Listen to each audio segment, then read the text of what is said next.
So I think if we all just run into the stream and I don't know, belly flop, swim around for a couple hours, Yep. we could relieve a lot of stress. I think we could all use it. Spa day, and not like D&D spa day. Like we Black Tower could use a spa day.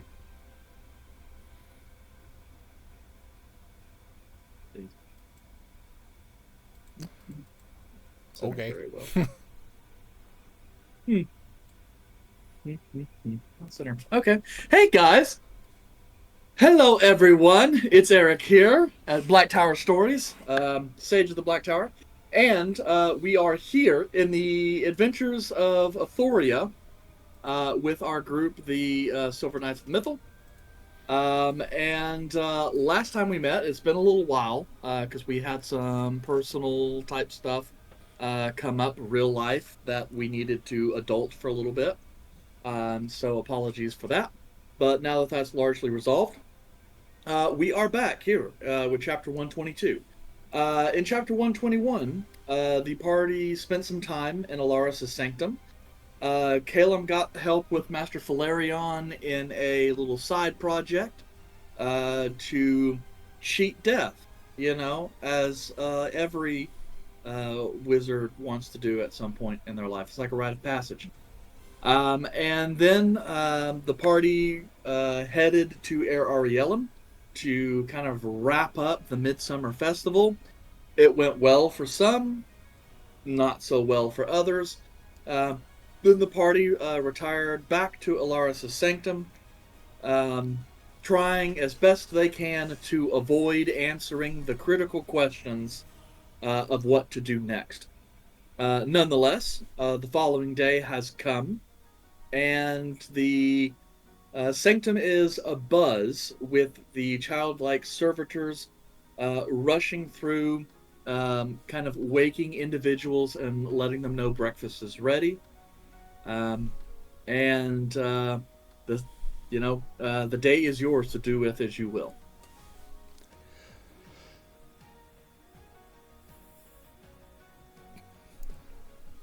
I guess I'll go find Caleb Calum. And go get some food. See how these little minions. They don't make hardtack like they used to. Calum! I go into the library. Yes? I knew you'd be in here. Where are you? Follow my voice. It's a weird echo in here. Yes, he's all would know exactly where Caleb goes because it's his table. It's where he goes every time he steps in. Marco! Yep. Hello! One in the way back. And then you also hear Malor on the other direction. Follow! Shit, there's two of them. Fish out of water. I love how Malor has now like lost all of his dignity in Elven grace, and is basically just a punchline of here, explosive object, stand in the middle. The Molotov Malor, as we call it. Yeah, Molotov Malor. I mean, let's just be honest. With all the shit that Caleb has put him through, he will definitely kill Caleb as soon as he gets a body back. It'll take time. Save it for Jace with Jace. Don't just say it out loud. Why, you know? Calum! Yes? What are we doing? How are we going to kill the Shady Cavale this time? Got any plans? At the current moment, I do not. Have we done any research? Any research we've done, About that specific one. Bazo, whatever his name was. no, we really haven't had a chance, and I haven't heard anything about him. Okay. But yes, as far as that particular shade, I don't have any insights on things at all. I wish I did. Okay. Do you want to meet here, or did you want to meet everyone else in like the throne room or something? We got to talk about what we're doing. We can get this one on. All right. Clean up whatever this is. I'm now get ready and head to the throne room where we will meet Volred. Okay, I will then go to the barrack beds kind of storage place where, like, is all and Kelmac typically are at, and I will go find Kelmac, assuming he's there or he's trying to find food. I'm already looking for yeah. food. If I find you, I immediately just start yelling I'm for on the Kelmac. hunt. Kelmac! I'm Kelmac! what? Kelmac! Just yell again. What? Getting closer. I can't yell because I have neighbors. You fake yell. You don't actually have to yell. No, I actually. It's called acting. I can't act. Kelmac, what are you doing? Just like half a biscuit in my hand. I'm eating. We're going to meet with everyone at the throne room here in a little bit so we can discuss the plans. Okay. Alright. I'm going to go find Yandere. I'm going to guess Yandere is at the Hidden Grove room. It's the first place I'll check. Yeah, good guess. I slowly Okay. go in there. So you head to the Enchanted Garden. Yeah, Hidden Grove, same thing. Yandere!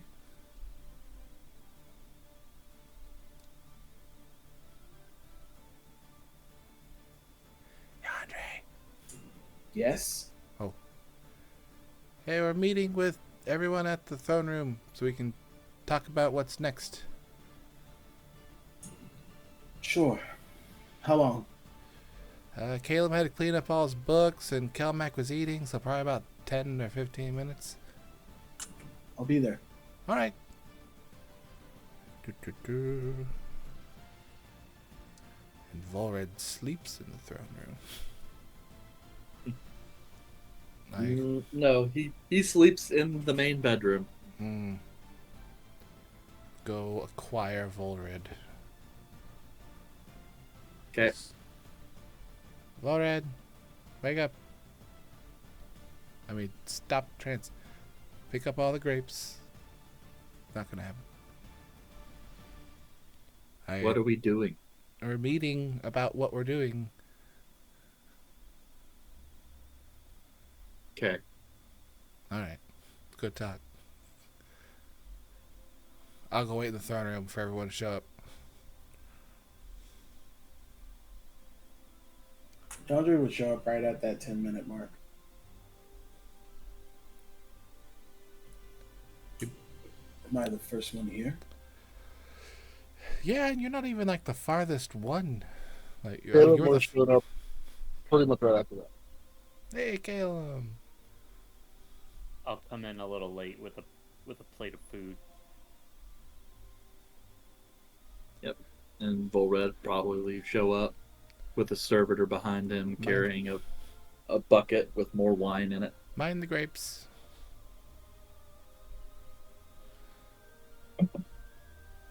He's going to sit on the throne. Because why not? Okay. All right. So, what's the plan? We've got Shade of Cavail being an issue, and we've got Yandere's mentor's head being an issue, and we've got Kelmac doing well in the tournament, which is not really an issue, but it's something that we should at least mention in the meeting. Does it bother you? No. Fine. Yes. You don't sound fine. I'm fine. Then why haven't you congratulated? Because I was dealing with my own emotional trauma. Were Still am. Kelmac, congratulations. Thank you. Don't lose. Congratulations, Kelmac. Or Well earned. Well, the issue of back onto our main issues. The Shade probably isn't going to try to fight us as a group, and will always try to catch us out. But we can't really buddy system forever. why not? Well, you live pretty long, and Yandere lives pretty long, and Volred lives pretty long, except me and Caleb. We don't live that long. So we buddy system until you die? Or until we find a way to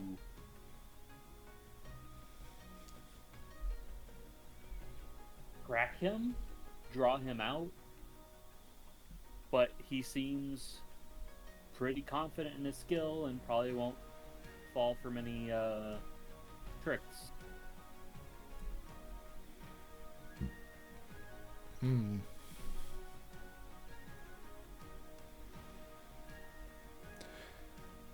Do we know? I asked Kalen this, and we haven't done any specific research on this particular shade of Cavail. I don't know. Do they typically only work solo? Do they ever team up with like lower ranking shades to take on groups? I'm gonna look at our resident expert who used to be one. He was and barely see if he has- one. See if he has any insight. No clue. Gonna say, after the whole cleansing thing, he doesn't seem to have retained much from those times. Other issue, the hunt and Cernos' head. We need to put the head on Blackcrom. Right, Andre? It needs to go on the neck. Yep. That's correct. But Mab has learned some of our names. Looking at these all. What? And Caleb.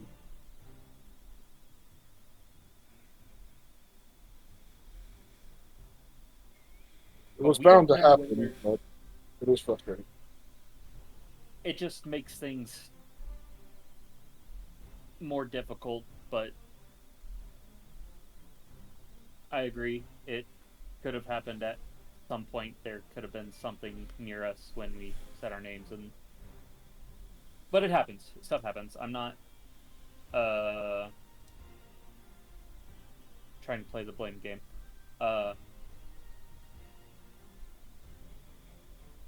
Ultimately, if we try to draw them out, we're just going to draw the whole hunt, right? It'll be a large number of dark fade creatures and Well, that's essentially correct. But I will remind you that we've had some insight as to a location of where Black Crom's body is buried during the times in which he's not actively hunting. Okay. Alright. Is it in the Feywild? Yes.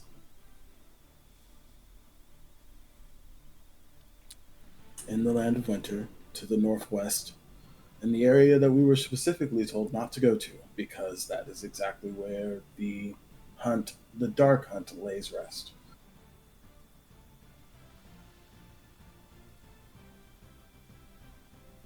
You're thinking entirely too hard.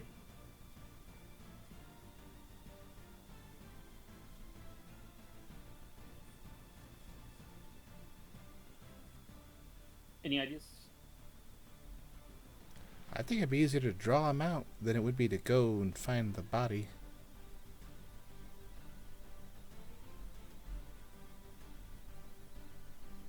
Okay, so how do you suppose we do that? Well, we got someone who can do the whole dream walkie thing that usually draws their attention.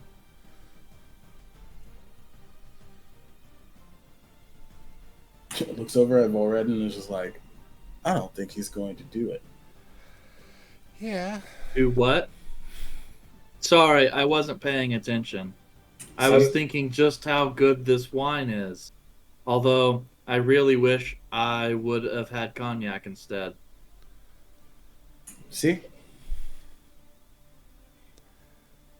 What am I doing? Nothing. Just continue eating your grapes. Okay. Let me know if I need to shoot something.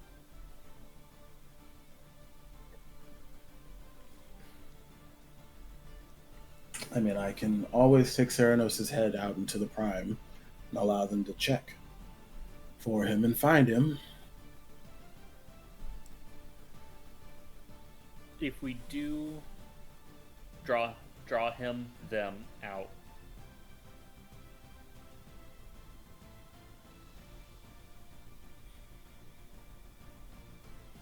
how do you think they'll act? Do you think he will lead and be at the front? Or do you think he would be more of a reserve so that we can't get to him with the head? Because he knows we have the head. I mean, Mab knows we have the head. But does... Sorry, I'm trying to think of how to, like...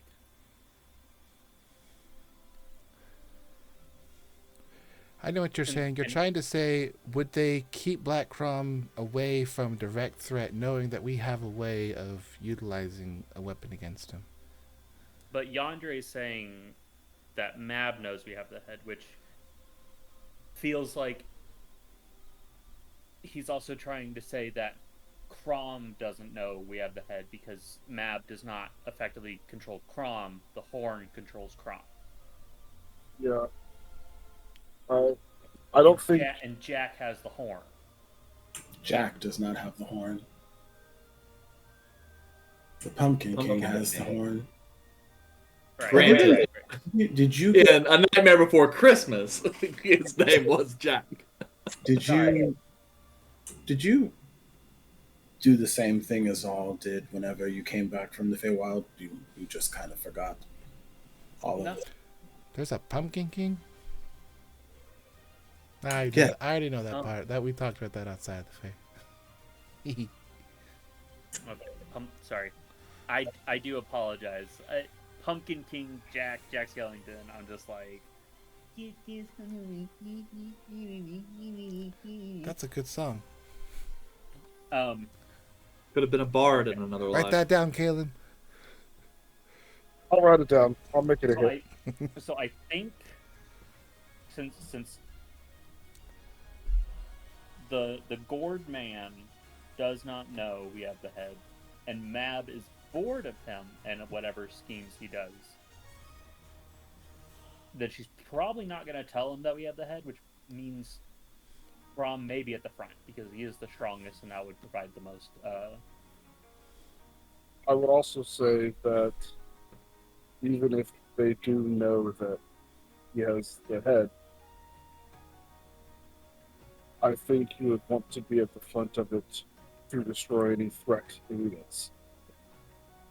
Okay. So how do we... No, Yandere, you already answered this. Take the head out into Prime and... Shake it. You shall find the head. But where do we do this? Obviously, nowhere populated. Nowhere near anything populated.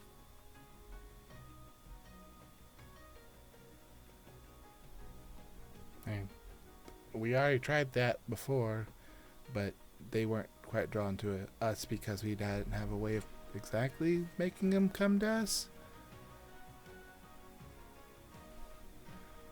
Well, they just attacked, right? Because they knew we were on the prime and what area we were in, or we had been in, because they've been tracking magics and trails.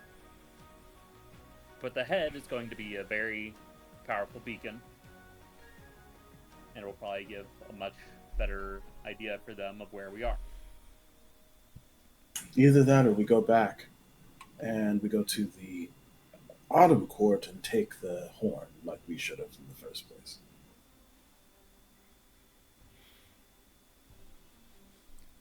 Wouldn't that like be very secured now? You seem to be providing a lot of no's without any solutions. I So said do you we have should anything try that to you draw them want to out. do? I said we should What? try to draw them out. How? We use the head to just have it out. So you Or to agree? dreamwalk. So you're agreeing with that? It's a way. I don't think going to the Fae courts, the Fae again's the best idea. Okay. Well, then let's take the head out. Do we want to deal with this now, or do we want to deal with his problem first? Well, we don't have a way of drawing out the shade, other than just being vulnerable.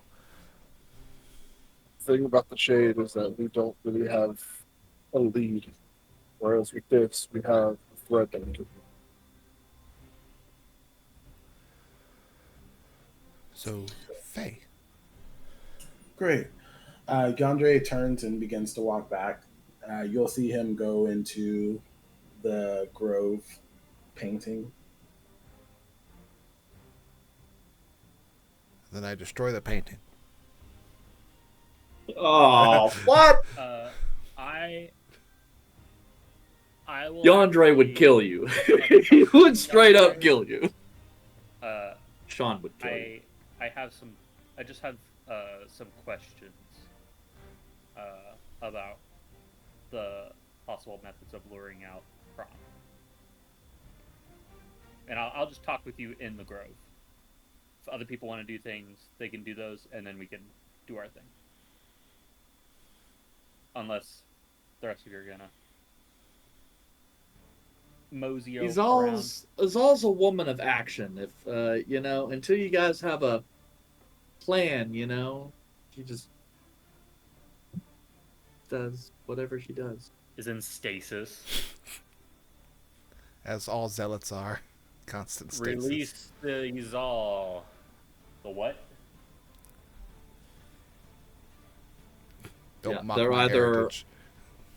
They're either always staying still or never stopping.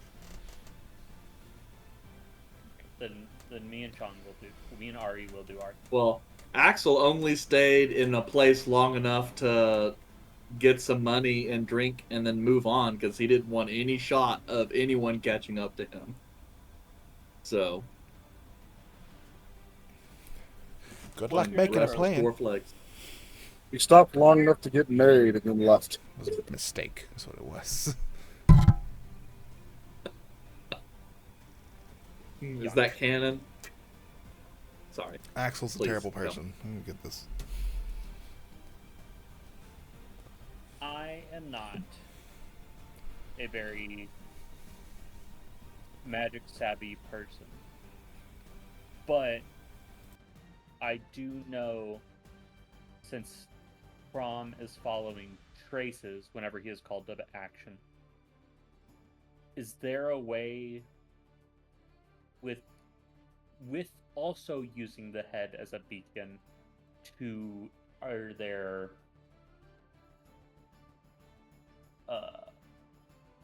enchantments or things we can do to leave a kind of bigger beacon? He's following traces of us, and so ultimately it'll only be a certain amount of time until after a certain number of calls that he tracks us down. But is there a way to make a bigger target? You're asking me this? Yes, I'm asking Yandere. I mean, I don't know. Not. This is kind of stuff that Caleb would probably be good at. I don't really find things, I guess you could say. I mean, without giving additional information, I used to be able to just kind of sneak information in and out. But when you're asking about placing a beacon and locating across planes, I don't know. I just know that the hunt gets summoned. They know who it is they're looking for, and they go and find it. The assumption there is if I leave Ceranos' head out, they'd be able to track it. I would imagine that an Archfey head is probably a pretty big beacon, though.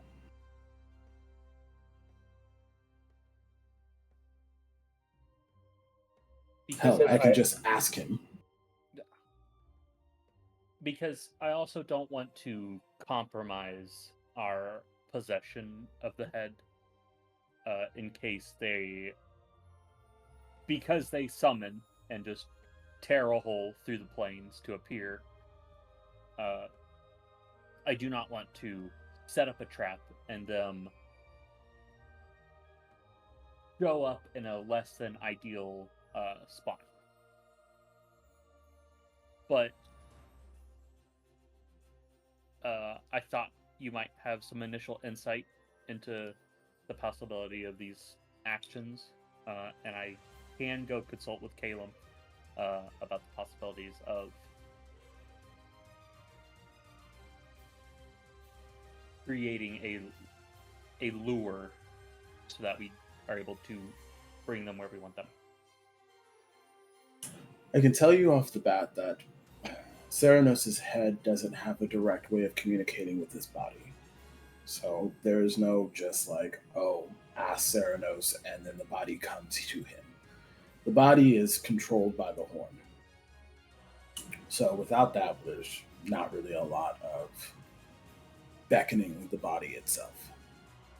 Right, and that's why I was asking about sigils and other types of things that may be used to lure him. I do apologize if you were trying to.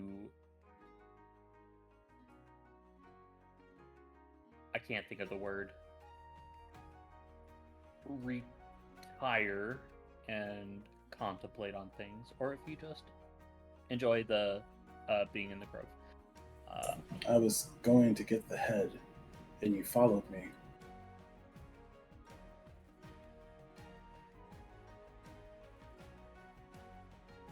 Well, I will let you do that. We're here now. And Yandre goes to the part of the grove in which he's like placed the head and built an altar to it, and just simply picks the head up and wraps it. Yeah, that was all I was coming to do.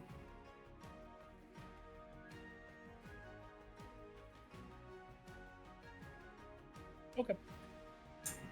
Shall we leave? Yes. On the way out, do I am not an arborist. Are there any trees that resemble the one in the Beastlands in this grove? Not in this grove. You can tell though that the tree that Yandre built the shrine into, which is the largest tree that you can see in this garden, is unusual. Like you can feel a different kind of energy coming off of it, and has like these a mixture of like green and these kind of yellow leaves, and produces fruit that's like a golden, like red delicious, or kind of like Fuji apple. Fall colored produce. Yeah, I mean colors. it's yeah, it's not well, I mean apples are technically harvested, but yeah, but it's they're not apples. They're not apples, but they're some similar kind of fruit that you don't recognize. And remind me, the tree in the Beastlands was like a giant, like it was a giant tree, right? Yes, massive. And it was like several trees grew together. Yes, like several trees kind of twisted and then kind of branched out. Okay. Okay. That's all I want to look for on the way out. Did y'all ever leave the throne area? The other two use? I would have just waited. Okay. Then we will come back. Rock, paper, scissors. All right, best of 15. Let's go, Caleb. Let's go. Come on, Caleb. I got you this time. I almost called you Kilmo. It starts with a K. All right, let's do it. Ha! Damn it. How do you know I'm going to pick rock? Rock. Because it's supposed to win every time. How's that working out? You're cheating. Your wizard Yeah, magic. the odds are supposed to be 1 in 3. I should have won at least once. Yes, if I didn't know the way you worked.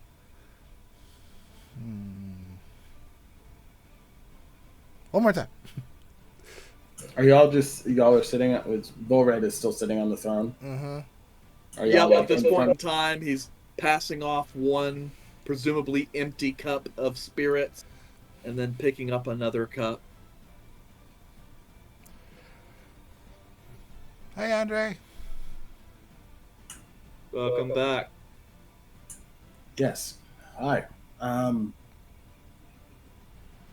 What's happening now?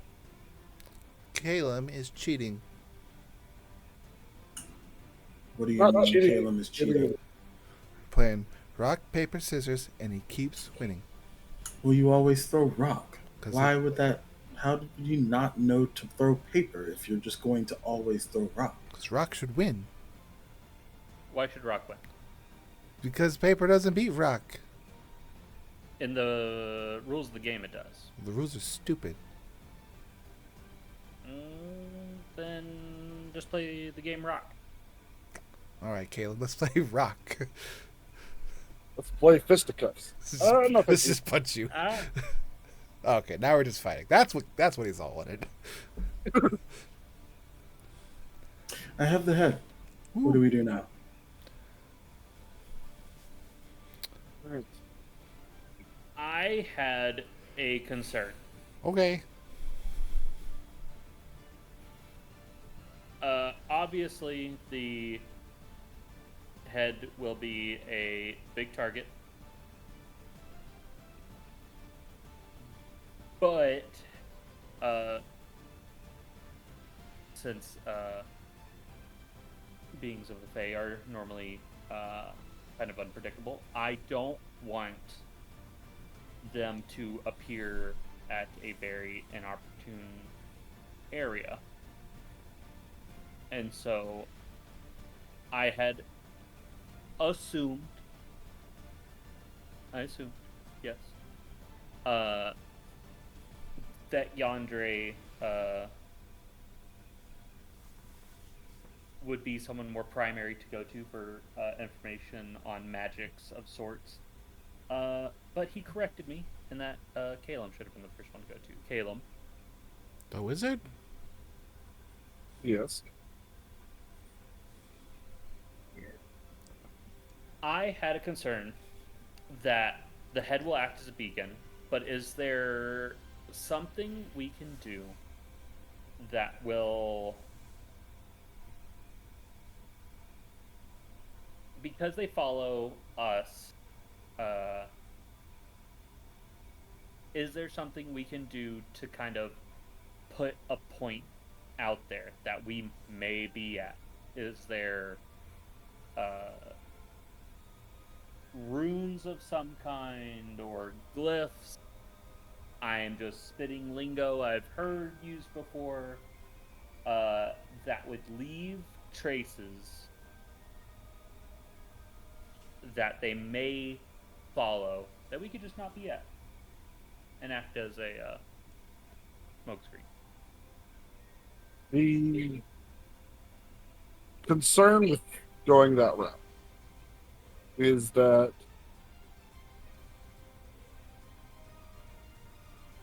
the magic required to find or search things out is very precise and exact. And a lot of the types of spells in this domain are mostly to cloak or stop you from being seen. There's not a whole lot of smoke screens type spells that I know. Well, I Look say, over at- and I'll I look say, over at Maylor to see if he has any advice that you need in regards to that. And I can use that as my Arcana check if you want. I say smokescreen, but I mean that in a more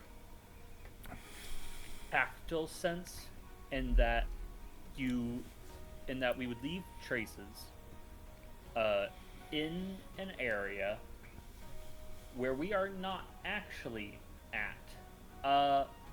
Premise of uh, two forces fighting over a town. The force B sets fire to a certain point of the town, causing force A to push to that section where force B has left it and has skirted for a flank. Yeah. Follow? Yes, it is. Okay.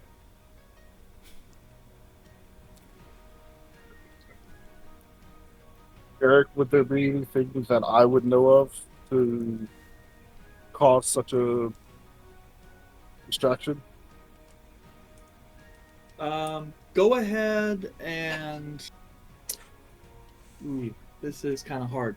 You can roll Arcana or Religion. Your result, the information you receive, will be dependent on what skill you roll. Okay. Let me read this too. 48. And then if you choose Arcana, then you can roll with advantage since you've got Maylor to help you out. But like I said, you will get different information depending on whether you go Arcana or Religion. So choose wisely. I do apologize if this is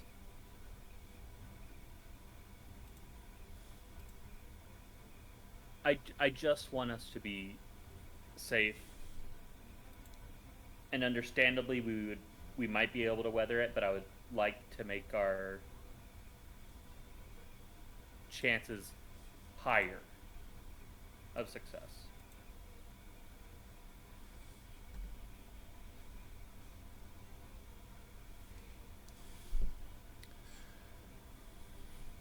Okay. See. Max roll that I can roll. 38. Okay, I was fixing to say because I only saw the 1d4 pop up, so Yeah. it's like I don't know. And then he's all rolled a religion check. I was bored. I'm sorry. What was your total again, Caleb? 38. Okay. All right. Secrets And you're trying of to the arcane. and just to verify here, you're rolling an Arcana check to see if you know of any magical way that you might be able to lure something, Yes. or specifically the Dark Hunt. Yeah, it's you and Maylor kind of quickly pass back and forth, and you guys have conversated so much at this point.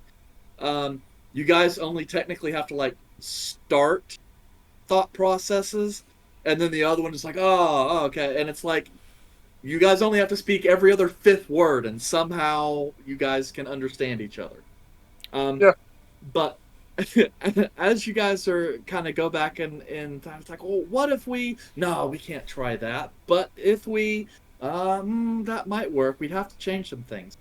The consensus you get to is it's difficult. There are definitely high-ranking spells that can lure or repel creatures. The hardest part is those typically have a defined range. So anything that you can think of would have to involve some kind of reaching out to the dark hunt and say, hey, your horse is dash, you better come out and pound me, Home Alone style, come and get me kind of thing. Or we'll give you head. You're right. That was not. I should have stated the other lines in Come out and context pound because me. choosing just that line. Oh damn! I did it again, didn't I? I'm so bad at this. Way to go, sex I bomb. am such a pure soul that I never even get that until it. Anyway, so yeah, short of reaching out and saying, "Hey, come and get me," you're not entirely sure. Um, but it does raise the question, though, as you guys get through. You guys don't really know how it is the Dark Hunt becomes aware of your presence, because obviously they did perhaps come and try and come after you guys in the past, but they did that in Auchenfirth and long after you guys had been there. So if there is some sort of a connection, something that might exist that they're already tracking, you're not entirely sure what it is. But yeah, you assume that you might have to reach out to them directly because you're also talking about a creature that lives in another plane of existence. Then I will portray that fact to the group. Okay. Yep. And then pretty much at that point in time, as you're going through, you kind of start seeing some light off to your side, and you glance as like Yandere is finishing up a ritual of his own.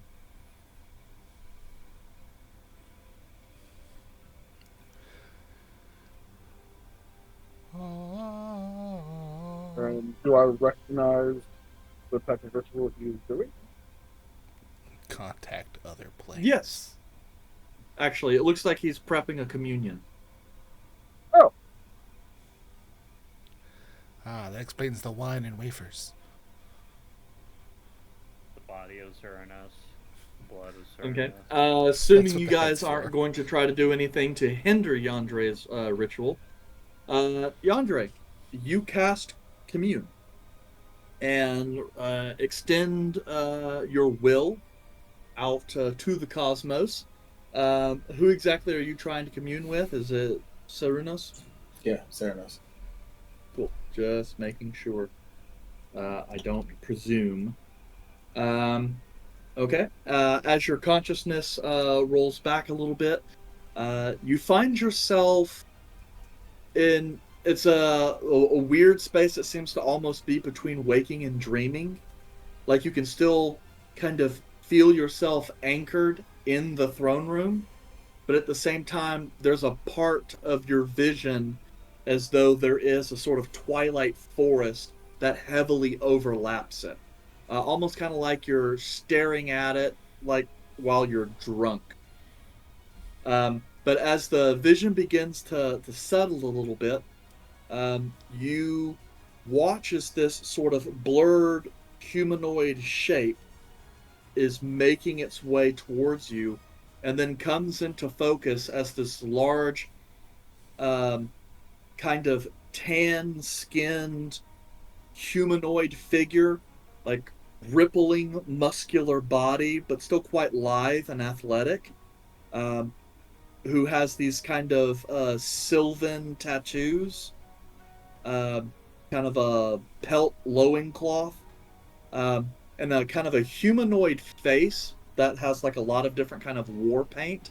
His eyes glow with this kind of eerie blue-green light, and he wears this kind of stag helm made of bone with two kind of large, like total like a 12-point buck style horn crown. Uh, he stands just over 8 feet tall, kind of glancing down at you, with the lower extremities of the cloven hooves of a deer. And as he's just kind of glancing down, uh, without moving his mouth, the word fills your mind. Oh, well, you've reached out. I don't have much time. I am still recovering. What is it you need? We're stuck. Realistically, the issue that we're running into is how to readjoin your head to your body. Whether that means summoning the hunt to us or going to the hunt themselves.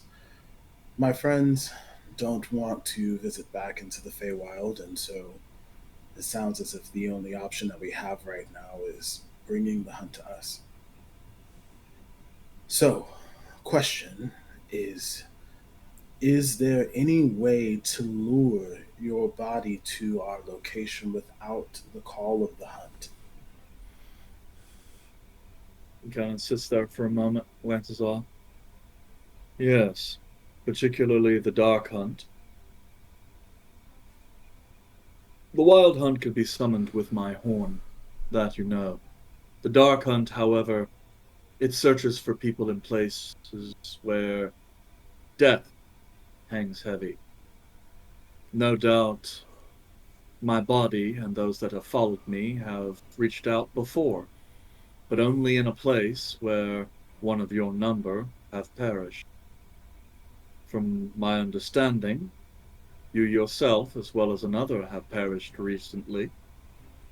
No doubt the hunt will make its way there in time and search for you once they become aware of the event. So it's just a matter of time. Yes. And seeing as how you managed to die in a well-populated place, I imagine a great many will suffer at their coming. But that doesn't answer my question. Well, what I can say beyond that is if you reclaim the horn, my body can be summoned. Alternatively, if you reach out and make your position known, I will most likely take the bait, as without my head, I am, shall we say, a creature of instinct. That is probably best for you in either case, as it would avoid collateral damage and might allow you to set the stage for your own advantage. So you believe that your body will show up without the hunt if I were to reach out to it directly? Well, that depends. I'm not likely to show up without the hunt, but it's more likely I would limit the number of individuals that might come. It's also possible that you could ward the space to prevent uh, creatures from other planes from entering. Such a barrier could never hope to stop my body, but it would prevent the other members of the hunt from entering the space. It's good information. For my last question, is there any other archfey of your court that would help us obtain the horn? Very good question. Bob. Some. Ben. His Good name old is Ben. Ben. Good old Ben. Good Oh, old Ben. Ben. Love Ben. Buddy. There are a couple who might aid you, Microsoft on my if whole you range. wish. You know well the brewer of enchanted nectars. Yes. Perhaps he could be of benefit. Some of your number have also spoke, perhaps briefly, to the Dancer of Falling Leaves. Her powers involve controlling and manipulating air currents. She can also perform protective barriers or tell you what whispers lie upon the wind. However, I think the one that may be the most useful to you may well be the Keeper of the Fading Light. I cannot say for certain that she will aid you, but perhaps. You can find her in the Azure Lighthouse near the Sundown Shores.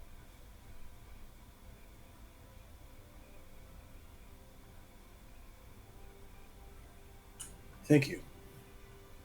This is very helpful. Well, the Keeper and I go way back. So, if you go and speak to her,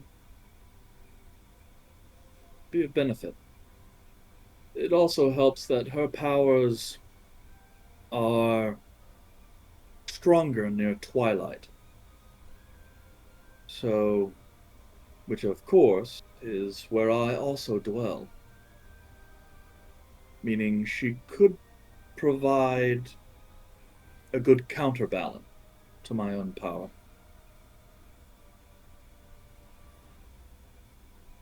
Thank you.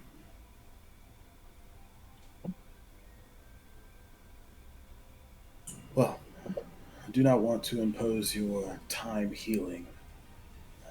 This has been very helpful, and hopefully, the next time that we speak, your head should be adorned upon your body.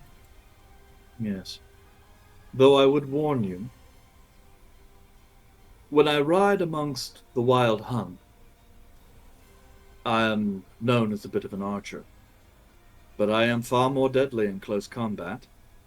So, placing the head upon my body will prove far more dangerous than you might think. You may need to find a way to bind or weaken me. Lest if you get too close, well, anyone who dares approach me may find themselves among the dead and join the wild hunt themselves. That is all I can tell you for now. Understood. Well, as the leaf falls. As the leaf falls. And you see him kind of turn around as he goes. He starts to go fuzzy again. Your eyesight goes, ugh. The smell of the amber forest and distant rain clouds is replaced by that incense, that kind of floral musk mixture currently burning in the throne room, as the rest of your compatriots are having a conversation, while Maylor seems to continue to be puzzling something out, and occasionally whispering to Caleb. What if we blew them up? No. Maybe. Oh, Yonder's awake. Why are you all staring at me? Your eyes did a weird thing. Yeah. I was communing. Caleb does it all the time. Yeah, but we're used to Caleb doing it, so we're excited when you come out alive. Okay. Well, I have some information, but I don't know if you're going to like it. Just a look of concern. Just Why do you think we are going to like it? Well, two of which require contacting an archfey in the Feywild, one of which is Bleak.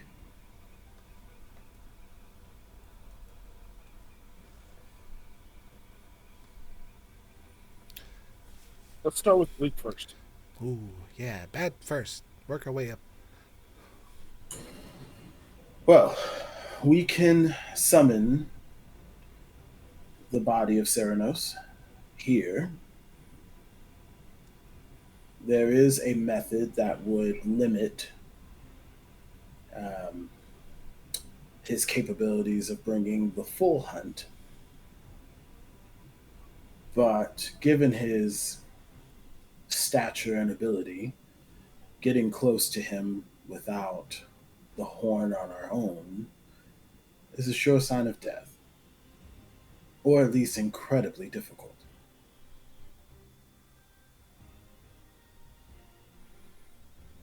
But his body has an instinct for retrieving its own head. We can use that to our advantage.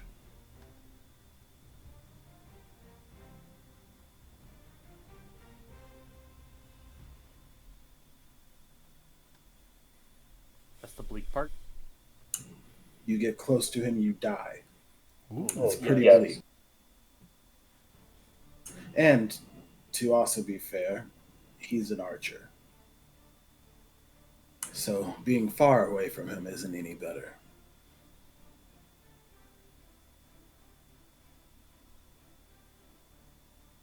Well, fuck. That explains the whole hunt thing, I guess, if he's an archer. Yes. Can't you ever, like, hunt with rocks from, like, 15 feet away? That's a good distance. Or It just generally spear- doesn't work for spear most hunting. people. Or big rocks. Small birds. Yeah, I just kind of laugh because technically speaking, one of Kilmo's characters has actually fought Black Grom before. Eldon. Oh, okay. Yeah, because you were part of the other party that broke into Matt's vault. Yeah. And got chased away. You bastards. Made it harder for us. Yeah. I didn't yeah, Ari, did you say anything about the death thing of it being attracted to that or not? No, I haven't mentioned that Okay. yet. I mean, I'd rather just try to lure it out here, but you have to find a way of doing that. Well, they're looking for us already. I mean, we were in the city for a while. They are attracted to points of death. And being that two of us have recently died, they'll be able to track our, I would say, essences to the locations in which we died. So the city.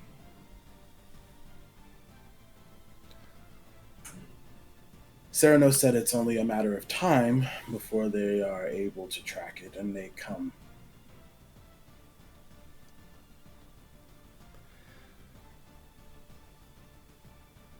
So we should try to lure them out to an area where there's not the city before then.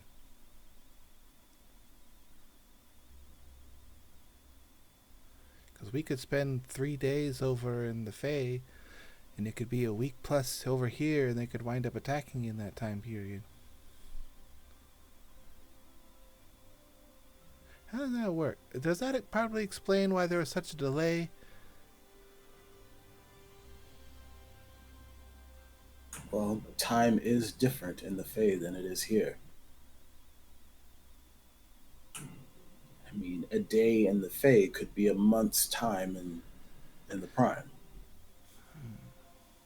or it could be mere seconds.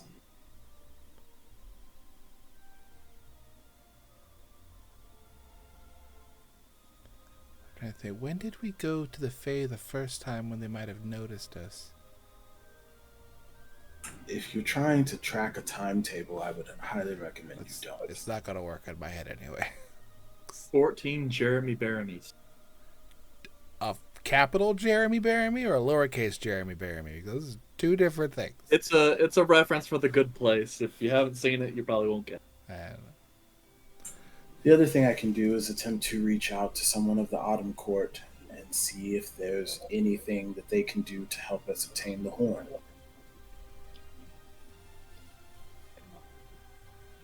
That way we can summon the body of Ceranos and the hunt without fear of retribution, because we'll be the people summoning it.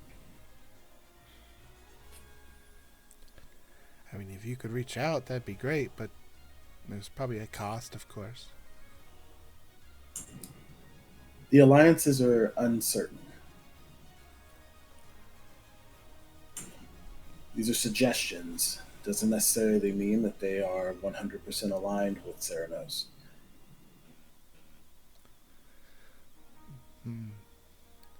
Let's mark this down as the next time we're in a situation where we should or shouldn't steal something, let's try stealing it this time. I will say there's one individual that Ceranos mentioned. I could attempt to reach out to them, but it would be better if I met with them in person. Do you know, like, exactly where they're at? They're in the Sundown Shores, the place that I'm from. I would be much more comfortable venturing into the realm of autumn than winter. Mm-hmm. At least then we have a quick way in and out. I feel like we would. Quick, no, but a way out, sure. And someone who knows the place, instead of roaming around unidentifiable piles of snow and ice. I'd be open to go into the Sundown Shores. I'm fine with it. As long as it's only to, like, try to get in touch with the one person. If I look like I'm thinking real hard, I'm trying to He's just gassy. think. No, I'm trying to think of a way to eliminate the ranged potential. Before we get into that, there is one other thing about summoning Ceranos to us. There, and Caleb, this might fall under your expertise, but Ceranos said that there may be a way to ward against people from another plane coming to a specific spot, which would effectively inhibit the Dark Hunt from coming, but wouldn't stop Ceranos' body. Eric, DM. Yeah. Can I roll Yeah, to roll. see if I know of high-level cleric stuff? Because Kelder actually has his spells written in his memoirs of his prayers, and some of those spells are in there. Sure. What can I roll? So you can roll religion. Yay! If you ask for religion. Be a good number. That's okay. 17. Yeah. 17. You're familiar with, like, the Hallow spell is capable of doing something like that. Consecrating ground to prevent specific kinds of creatures from entering. Another one that would be popular would be antipathy. That's a big one. So that's an 8th level enchantment spell. A bit much. You don't Um, need that one. but it does have the ability to uh, kind of make other people go away and lure other people to you. Um, so those are like the biggest one. But yes, with the religion roll, a hallow spell can do this. Yeah, and like, ooh, my grandfather killed her. Had spells in his spellbook, and I pull up his memoirs and like, got this one's a prayer for Hallow. It creates an area where it can stop Fae, Fiend, and Undead from coming in, and can cause them to have a real bad time if they do manage to get in. And there's Forbiddance, and there's Temple of the Gods. There's a bunch of the higher you get, but Hallow's the lowest one. I think we'd have access to, or know someone who has access to. Can I see the book? Yeah, it's a prayer. I'll just show Hallow, the spell to it. A description of how it works. Let me see if that's in my spell book, but I'm trying to see if it's within a level that I can cast. It's a 5th. It is. Fifth level. I can cast 5th level spells, so I could do this. DeAndre kind of just like glances over some of the prayer and inscription that's there, and it's just, That one's a curse word. well, it's a curse, which is a negative affect that will bar whatever is trying to get in from doing certain things. Why would he use that word, though? Oh, he didn't. He was not a fan of the undead dragon Valkyr, and it was a personal thing. That one insults the descendants of him, which is stupid because it didn't have any descendants. But Huh. Okay. Well, do you mind if I borrow this for a second? Oh, sure.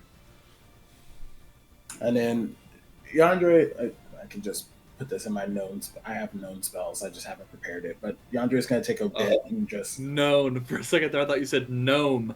And I was like, No. Kelder did it like gnomish. No. So Yandere will just kind of copy the prayer down and hand you the book back over.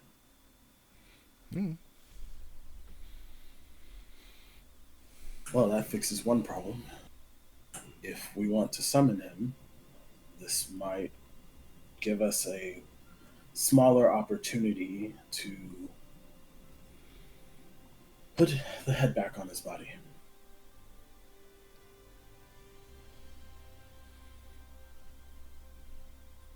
So at this point, it's more just figuring out whether or not we want to go back to the Feywild or if we want to try to bring him here. We can go to the Feywild to try to meet up with your alias or ally or whatever it is.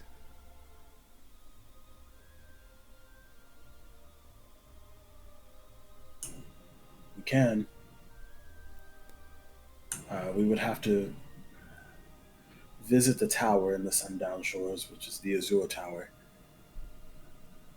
We would be virtually in plain sight as we travel. I just want you to be aware of that. Well,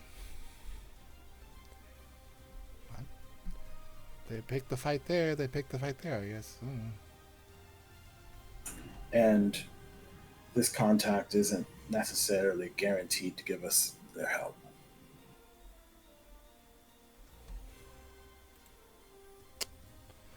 It's our best shot right now.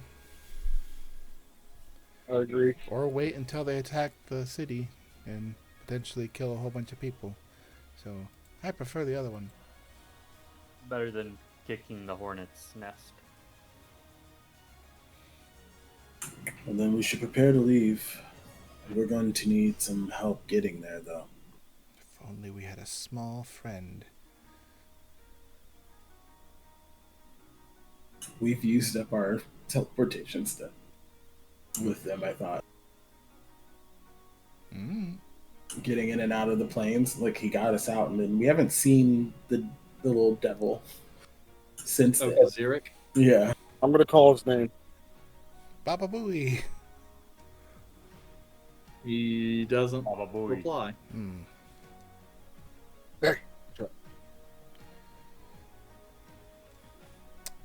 Godwin it is.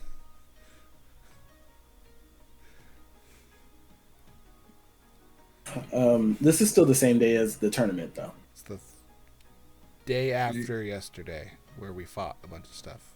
So I've gotten a long rest. I have spell slots marked off. I was just making sure we... Unless you guys were going to retcon that and that food was like dinner and you guys were getting ready to go to bed. No. Like I'm I good. said, I'm good with having a long rest. Thank you. No, Yandere was moody. He wanted to sleep.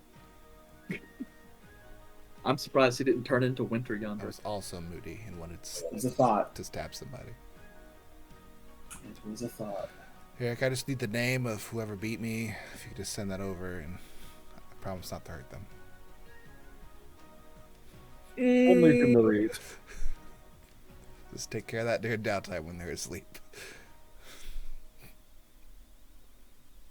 Okay, so Yandere would be making preparations to go to the Feywild until we get whoever is going to help us teleport.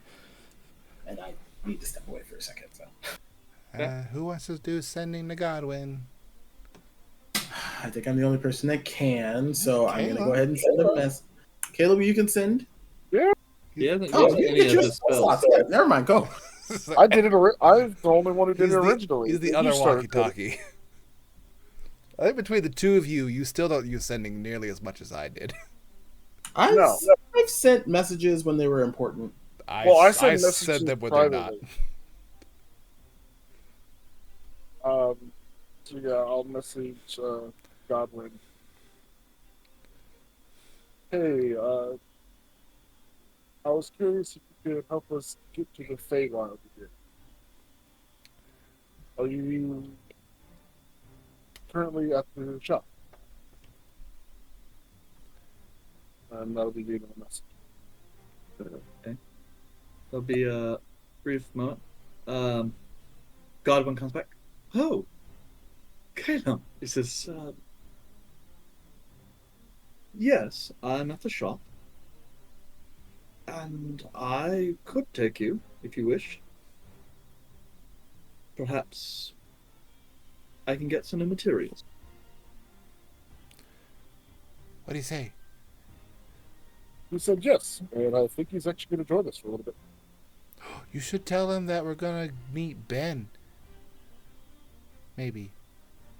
Well, let's go see him, and then we can tell him together. Oh. We gotta teleport there.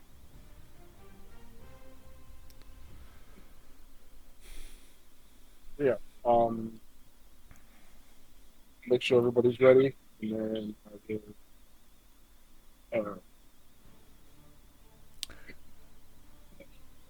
where's he actually located again? He's He's where we live. yeah, he's in Athoria. Yeah. He's in the same Yeah. place we always go. Yeah, that's what I thought. So yeah, and I will message Master Valerion. He might be here. Is Valerion still here? No. He spent a little bit of time getting your side project set up. And he does actually have children that he's responsible for and teaching, so he had to adult as well. That's what I think. That giant So yes, child. I will message him and let him know that I'm heading towards his direction. Whenever we're ready. Perfect. I'm in my study at the moment. Shall see you shortly. Should we let people know the town about potential Armageddon? The problem with that is, well, actually, instead of saying there's a problem, how about this? Do you know of a way to let them know where they'll take it seriously and not blame us? Well, they already know there's a Shade of Cavale after us. If we tell them that They might kick us out of town if there's another big thing coming after I us. was about to say, Taxes go through the if roof. we tell them that a band of roving Fey hunters That's the thing is is, after us, I don't have an issue telling them. I would like to tell them. I would But like to the live in issue the town. is, how do we tell them and they take it seriously without us getting assassinated? We could tell them while we were trying to do some clericy, clairvoyancy stuff to figure out what's going on, because they know Yandre's a powerful cleric too. Visions of what happened at where the other place get attacked. Caleb?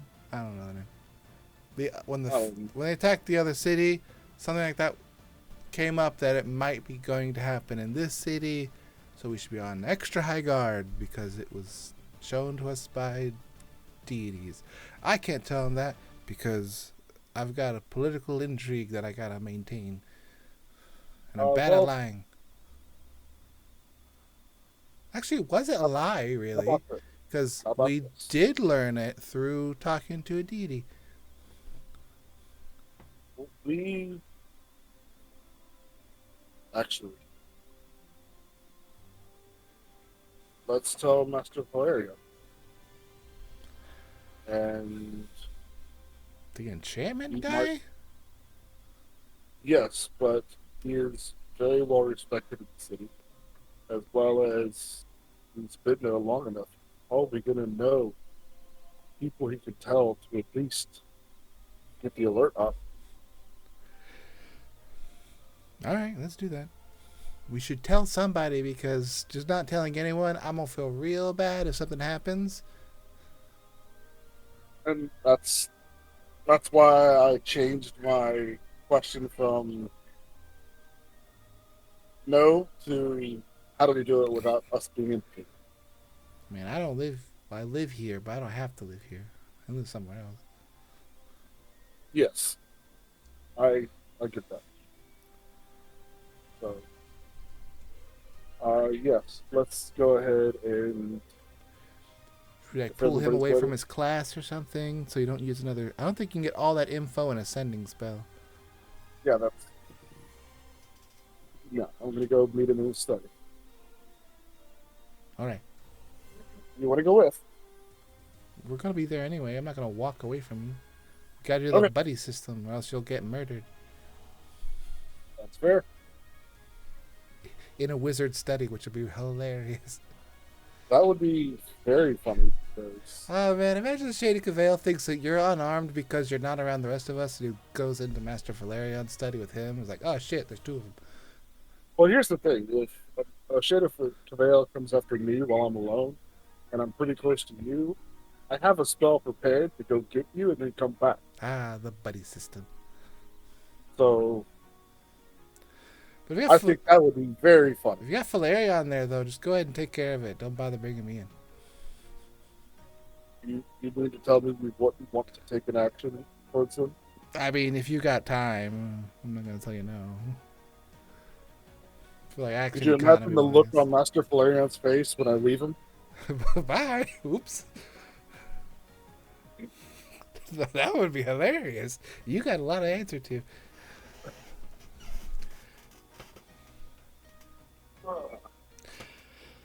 Yeah, I'm gonna look around and see if anybody has any objection to me teleporting now. To fill you in, Yandere, so you had to clean up your ritual there for a second. We're going to tell Master Valerion that there's going to possibly be a bunch of Fey things attacking. That way he can convey that information to other people and not us. And we're going to go to Godwin to see if he'll poof us. Works for me. Calmac, you got your sword? Yeah. You got your other sword? Yeah. Alright, that covers all the bases. Just a heads up, Um, there's a loud storm that I just now realized is here. That's what you get for I mocking don't know us if I'll today. lose. Jerk. I don't know if I'll lose power. Hey, Take that. y'all been getting storms. Alabama. F you. Anyways, did you? Sorry. No, we're ready to go. Yeah, so Izal Kalem are going to. Holy crap! I was just saying his name in my head. Phil. Let's call him Phil. He loves that. No, yeah, y'all are going to Falarion to get him to vouch for you, right? To warn the city. No, we don't want him to mention us at all. Okay. Just need him to warn the who's- city. Who's the guy doing the Fey teleport? Godwin. Godwin. That's and he's the one who has like weird stuff, right? He'll find like weird items. He's technically an information gatherer who just happens to get paid in a lot of weird shit. Okay. I would like To rage. a buddy. Maybe I will take a level in Barbarian. Who knows? You wear armor. Pleasure prison of the Bethuvian demon horde. That's okay. We can all go to Falarion, or like Yandere and Volred will be with you. I was gonna say I want a buddy to come with me to the Coliseum to see where I die. Oh, I can do that then. If someone else will go with Kalem. No, you don't have to do that. I just need. Or a we buddy. could all just go because Why can't we we'll just be go as a leaving. group? Yeah. Okay, we will all go to Falarion, and then. Well, we're going to be going there anyways. Yes, if there is time, I would like to visit where I died. There's a chalk outline still there. It's Have right. y'all not figured out who did it? I'm right here. Huh? Ask the victim. Who killed you? It's An weird. They assassin. drew it right on top of Yandere, so it looks like you're doing a weird sex thing. It's not a weird sex. This thing. one's called the wheelbarrow. It's called rigor. Okay. Write that down, everybody. I'd rather not. Okay, you ready to go irritate Phil? Let's do it. All right. Okay. Teleport to Mount Valerians, and then head to his stuff. Well, the teleportation is in his study. We turn around. I didn't think about that. Okay. I think we should go ahead and take our break at this moment, since stuff can probably kick off pretty quick.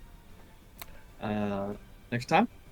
So, we'll come back in about 15 minutes or so, and we'll see what happens at Falarion's place. Bye, everyone. 15 minutes. Woo. Bye-bye.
Kill them all.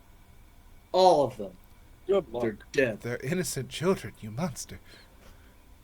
Well, Sorry, that one no, I kid. told He you. deserved it. Yeah.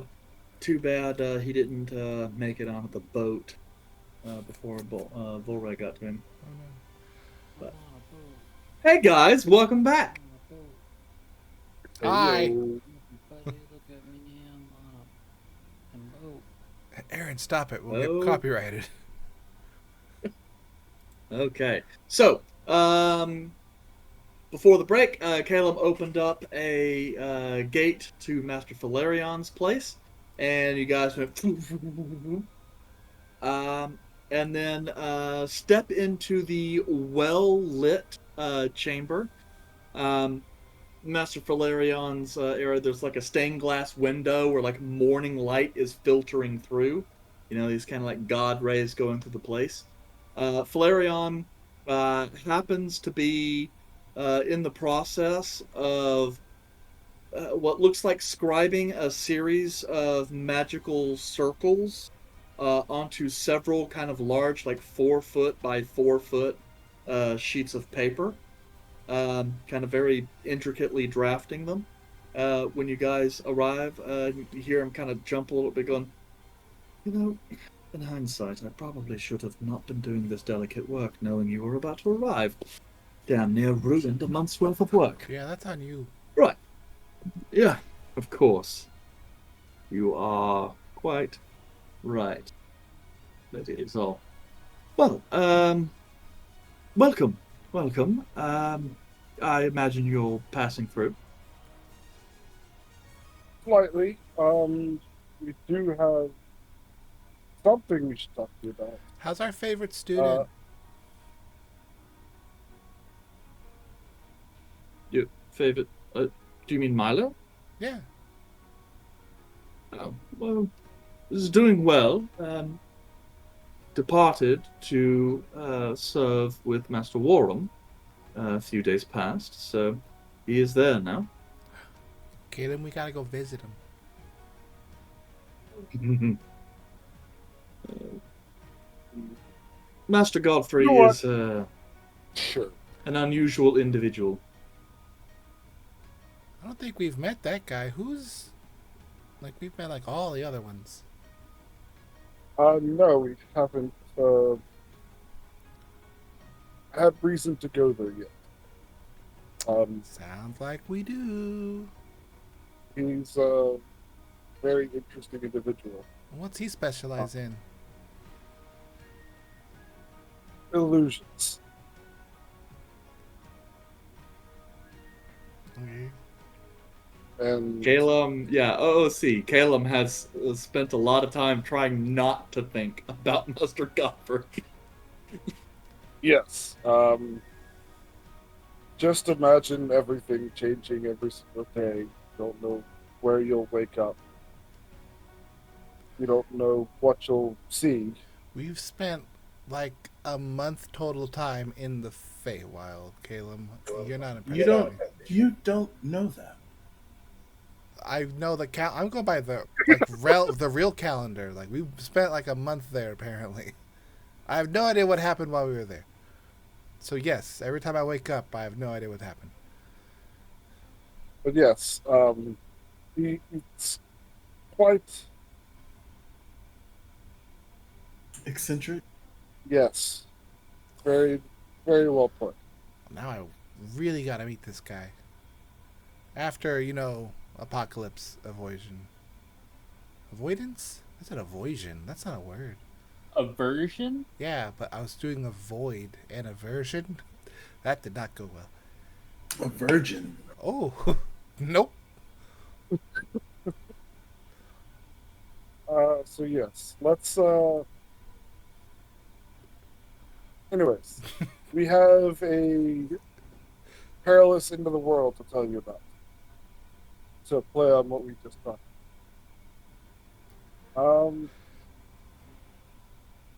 There is a situation, and the city could be in danger. You remember what I told you about the hunt? Yes. Well, I found out that they tend to gravitate towards the person that they are hunting when people around them tend to die. And I'll look at the two party members, and we've just had two party members die. Portal And he's in kind of this looking city. around. I assume Volred is present, so he's Yes. he's going. They got So you better. since resolved. Okay. Okay. Good. Yeah. Yeah. Yes. We A zombie. Oh no. They were the two casualties of the tournament, or two I casualties at the heard Coliseum. about that. The gods were quite well. I made a scene. So, You and murdered your compatriots? No, no, no. I did threaten like 30 people offhandedly, though. at least, but Right. in regards to that, we have found out that they tend to gravitate towards the places where people have passed. And since we've had two party members pass almost side by side, well, almost on top of each other, it's a giant beacon. So I'm thinking that this city could become a target. And I don't want us to be implicated because that would cause a whole lot of issues. So you're saying you wish me to help you avoid the consequences of your action? My actions. Dying Actions? is No, of wait our about that. dying is of our own action. I Well, don't think I chose to die. I didn't simply choose to die either. I- So I'm referring to the instances with the hunt. I well, Yes, I suppose that it's neither here nor there. but mostly I just want you to try and warn. So you wish me to put the guard on alert? Yes, without letting them know that I am the one who told you. Because I do not want to lose my house that I just got. You bought a new house. Same house. Same house, but it's been like a month. Our taxes are Well- coming up, so. Caleb, I've lived there for several months now. He meant accumulatively, like he's only lived there for like a month. That in like 3 weeks of that was us gone in the Feywild. Very So- well. I suppose there are ways that I can handle this. Do you have any idea how soon it might be? No, and I hope it actually doesn't come to it because we're actually going to lure them somewhere else to try and take care of the issue because we do not want innocents to fall prey to this situation. But we want to cover our bases. I see. So you're going to take the fight to them before they can bring the fight to you in a theater undesirable? But then potentially yes. Well, I suppose there is wisdom in that. Except you are talking about going against the wild hunt, which, quite Well, honestly, is folly in and of itself. to be fair, the Dark Hunt's going to come after us regardless. We don't really have an option. Yes, I suppose. Well, very well. I I have some individuals, some channels that I could perhaps resolve this for us. I appreciate that.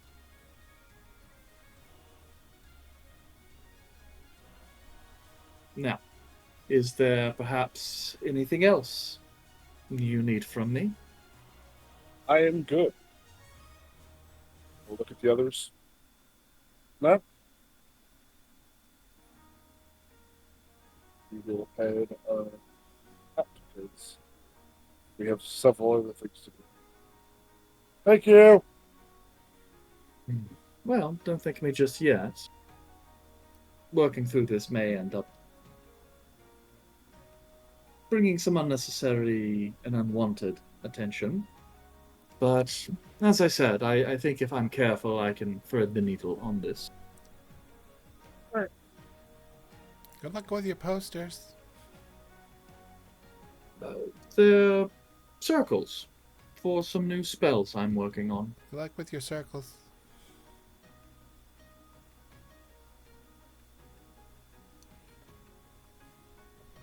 We leave. Yeah, we'll head out. Okay. All right. So, you depart Valerian's place, and then head to Godwin. Yeah, we were going to the Coliseum, I think, because Kelmac wanted to head Oh, over. we wanted to go to the Godwin there would first. be on the way, because you guys are in the northeast. Well, Adventures Guild and we could Godwin's pick in the up Godwin, middle, yeah. southwest. So, So, yeah. on the way then. On the road again. Okay. So, you guys depart the Sterling District, head down towards the Adventurers Guild. You can still see the larger presence of adventurers that appear to be on duty. Though not so many, I guess, now that the tournament is over. Similarly, some of them seem to kind of recognize you. Recognize you guys as you're kind of making your way through. And as you head into the Undercroft beneath the Adventurers Guild, head to Godwin's place. You can kind of see as you're approaching the door, there's a small group of adventurers who's in there, collecting some things. As you guys kind of come in, you catch a kind of bit of the tail end conversation. Yes, the artifact you're looking for should be right around here. And thankfully, perhaps you can retrieve it, assuming it is there. If it's not, come back with any information you can, and I'll see if I can do some more research. The captain, or the head, I guess you would say, the face of the party, kind of a bard individual, kind of the short cropped red hair, kind of throws his hair over to one side. Thanks, Godwin. You are a godsend. Well, I'll let you know if we find anything interesting. Kind of glancing over. We are the only ones you've given this information to, yes? Godwin kind of glances up. Oh, yes, they're here for an entirely different reason. Of course. Toodaloo. And you see him kind of going through it, and so he kind of goes by, he kind of checks out Volred, gives him, kind of a bow, obviously recognizing something noble-ish about him. Then he kind of goes up, kind of goes to try and take your hand a little bit, Izal. Just shake his hand aggressively, like, hi. Yeah, you see as that happens, he's like trying to, almost as like he's trying to lean into a kiss, but you keep shaking the hand, and he's like, pleasure to meet you. Come, let us adventure. And the other adventurers start filing out. Who the hell says that? That sounds so stupid. Like the last guy out of the party, which is like this huge 6 foot tall, like broad chested, like kind of tan skinned orc, just kind of looks down at you, he's all leans in just a bit. I'm sorry about him. He's a bit of a man whore. God, yeah, I tell you. Good luck dealing with that guy. I slap him on his butt. He kind of goes back and goes, "Here, don't worry. I'll hit him with my axe for you." Oh, sweet. And goes and kind of closes the door as you go. If it wasn't for the impending doom, this would have been a fairly productive day. The goblin just kind of is like looking at the party, shakes his head. Well, that was awkward. Yeah. So, are you ready to depart? Shortly. We are going to head to the Coliseum first, and then we'll be ready to head out. We were wondering if you wanted to head that direction with us, and then head out from there. Oh, well, I suppose I could make my way to the Colosseum with you. There's no real reason to make you take the extra journey. I alerted all of my current clients. Let the ones whose work was complete come by, and the other ones who were not, let them know that I might be a little bit. So, we can depart, I guess, before we begin to carry conversations in public areas, though. And apologies if I don't have a staircase. I know that's a weird thing for your group. But when you said the Feywild, I assume we are returning to the realm of autumn. Yeah. Oh, very well. And as that happens, he starts like grabbing a bag and starts kind of shoving a bunch of stuff in it. Well, that is rather good, and hopefully we can provide a better trip this time round. Let's see here. I did, after our last adventure, come up with a couple objects that might be able to help us out, as it was an issue last time. And he's kind of going around. If I recall correctly, Miss Izal and Sir Kelmac do not speak the native tongue of the Feywild? No. Sylvan stuff? Nah. Right. And my understanding is the rest of you do. Well, Yes.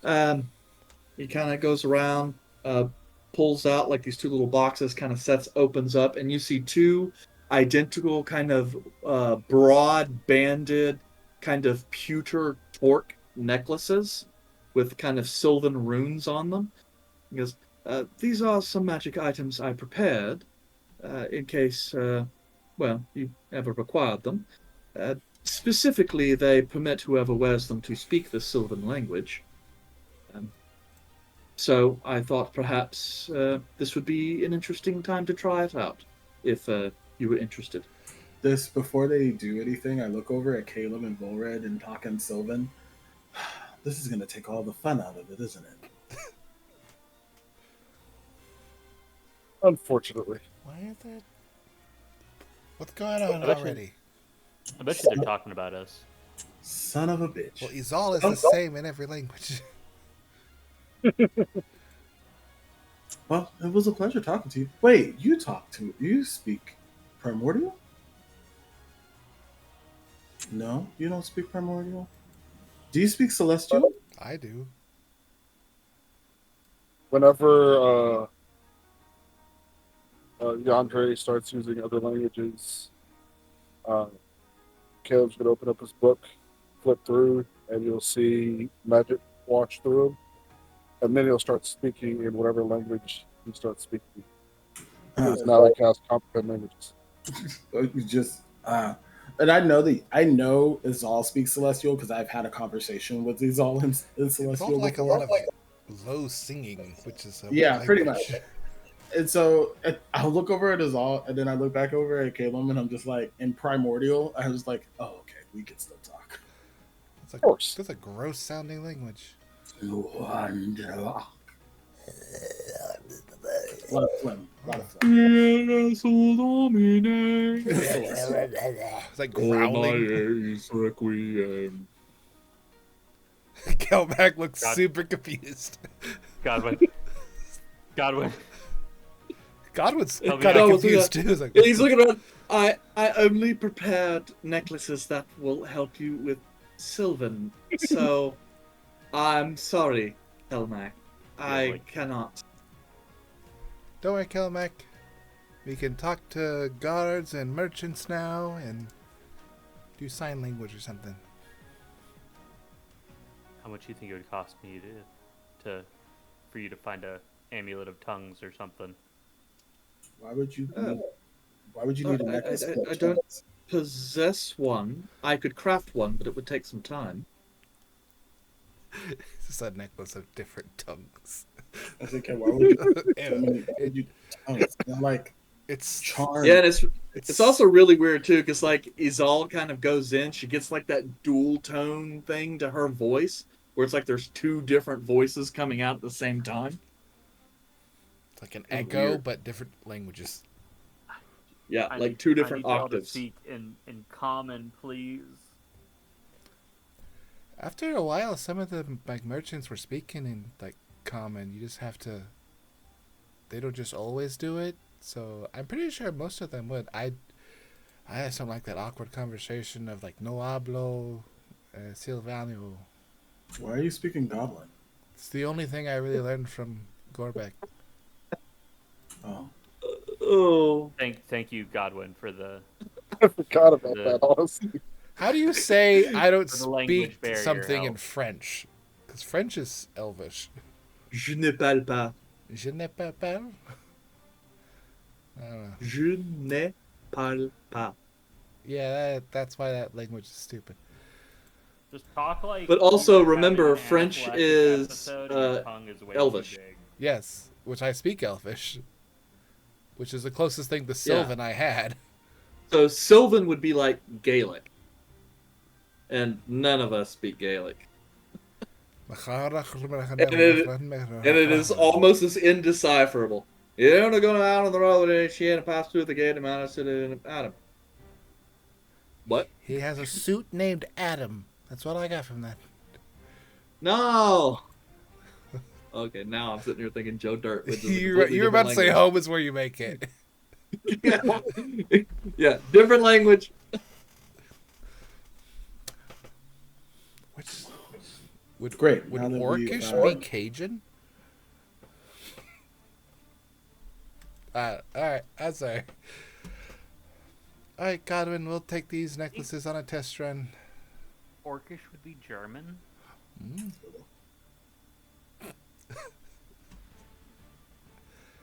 Can we? Is there like a pewter? Do I have to worry about a pewter poisoning with this? None of us speak those languages. No, it's Sandcast pewter, not lead based. Okay. I was gonna wear it either way. Yes, I don't understand why humans here put lead in their drinking vessels. It I- doesn't make any sense to me. Oh, it's a dwarvish thing. We put it in. Most of our stuff is lead because it gives a tingle. Ah, Lead is that bad? why you dwarves are so well known for your poison resistance? Oh yeah, we put a shit ton of spicy stuff in our food too, which I didn't learn until it was too late, and I ruined the date. Well, we were heading to the Colosseum, Yes. Yes. and as he kind of packs the stuff up, puts on like a little traveling cloak. This one, kind of nice, kind of a light, kind of early spring green. Oh, he prepared for this. He Uh, looks good. Yeah, he's like, yes, I would love to go to the Feywild again. You look like a tourist. Cuba is a tourist. Two flower. Those of you who have seen The Color of Magic. Yes, you guys depart, and as you guys are kind of heading over to the Colosseum. So, why precisely the Colosseum?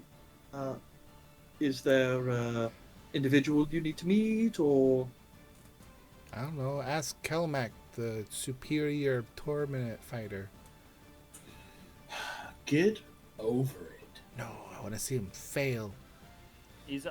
I fail all the time. And there's a moment. So, Kelmac, did you place in the summer tourney? I don't know. We don't even know. We haven't seen the. for that. Yeah, we never heard if he placed or not. We just know he did well. He did what? He did better than me, and I'm upset. Yeah, Well, I don't know. should have been paying attention.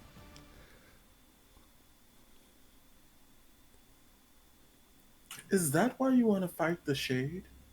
No, I want to fight the Shade because he killed you guys, and Yeah, I want to Big fight move. him so I can crush his head. Yeah, you guys can kind of watch as like Godwin, who's like on the outside, is like starting to go through, and is like, well, okay, all right, what?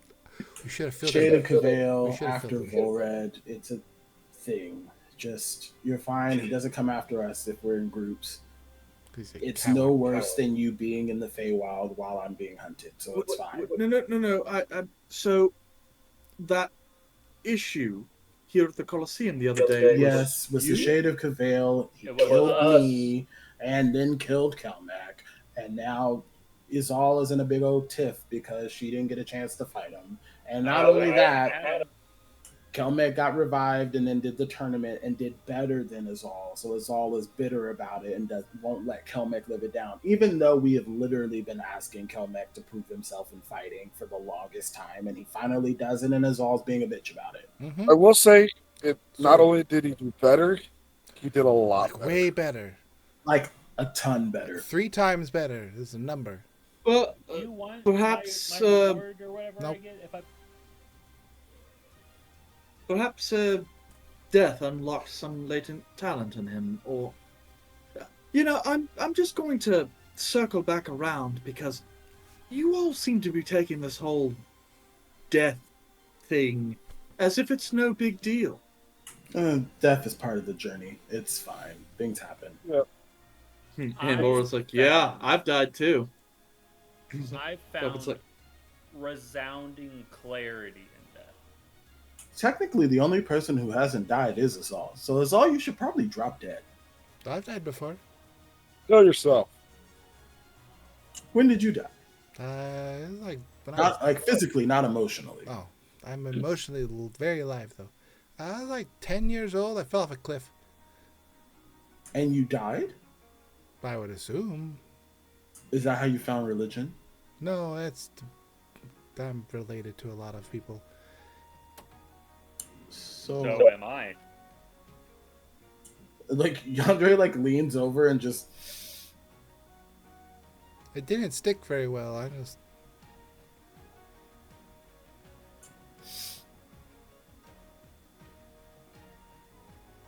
He leans over, he goes to Kelmac and Coward. yeah. Plus, you implied that Caleb has died. Has Caleb died? he died in his ritual I stuff. have Almost gone died. to death sentence. Right I've not on, actually done it. right on that cusp. That's true. He had to get ex machina. Yeah. I edged You the and the god that sits there at the border between life and death. You guys have played an awful lot of board games. Just waiting for your final orders to come I in. don't want to play Speaking of Catan. which, did you ever take her on a date? I've been waiting for Eric to message me back.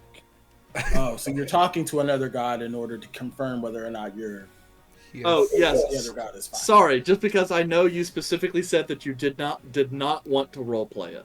Yes, I was not going to roleplay that entire thing. Okay, well then, The wifey would get a little mad. wait. We've been a little busy the last couple of days. What are you talking? We were talking about something completely different. The other DMs. So did the date go well, Eric? You just have to say if it went well or not. Well, yes, I would. Of course, it went well. He got some snooky. That's what I was saying. Because Good last to time see. we talked, you were asking I me mean, clarifications the like Gucci for must be shit on your popping. character. Well, I'm glad to hear that your date went well, Caleb. Thank you. Yeah. So all of that to say, yes, we're going to the Colosseum. Oh man, we just dumped a lot of information on you. I'm sorry, Godwin. It's like, it's fine. It's fine. It's just it.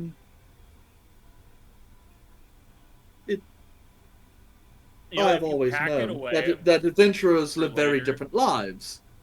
Um, but honestly, the sort of cavalier air that you give to such serious conversations, eh, how best to describe it? It's almost like when one is in the presence of God, despite humanoid appearance, one is innately aware that the creature is or the god is something else entirely, and lives in a different world and entirely different than one's own.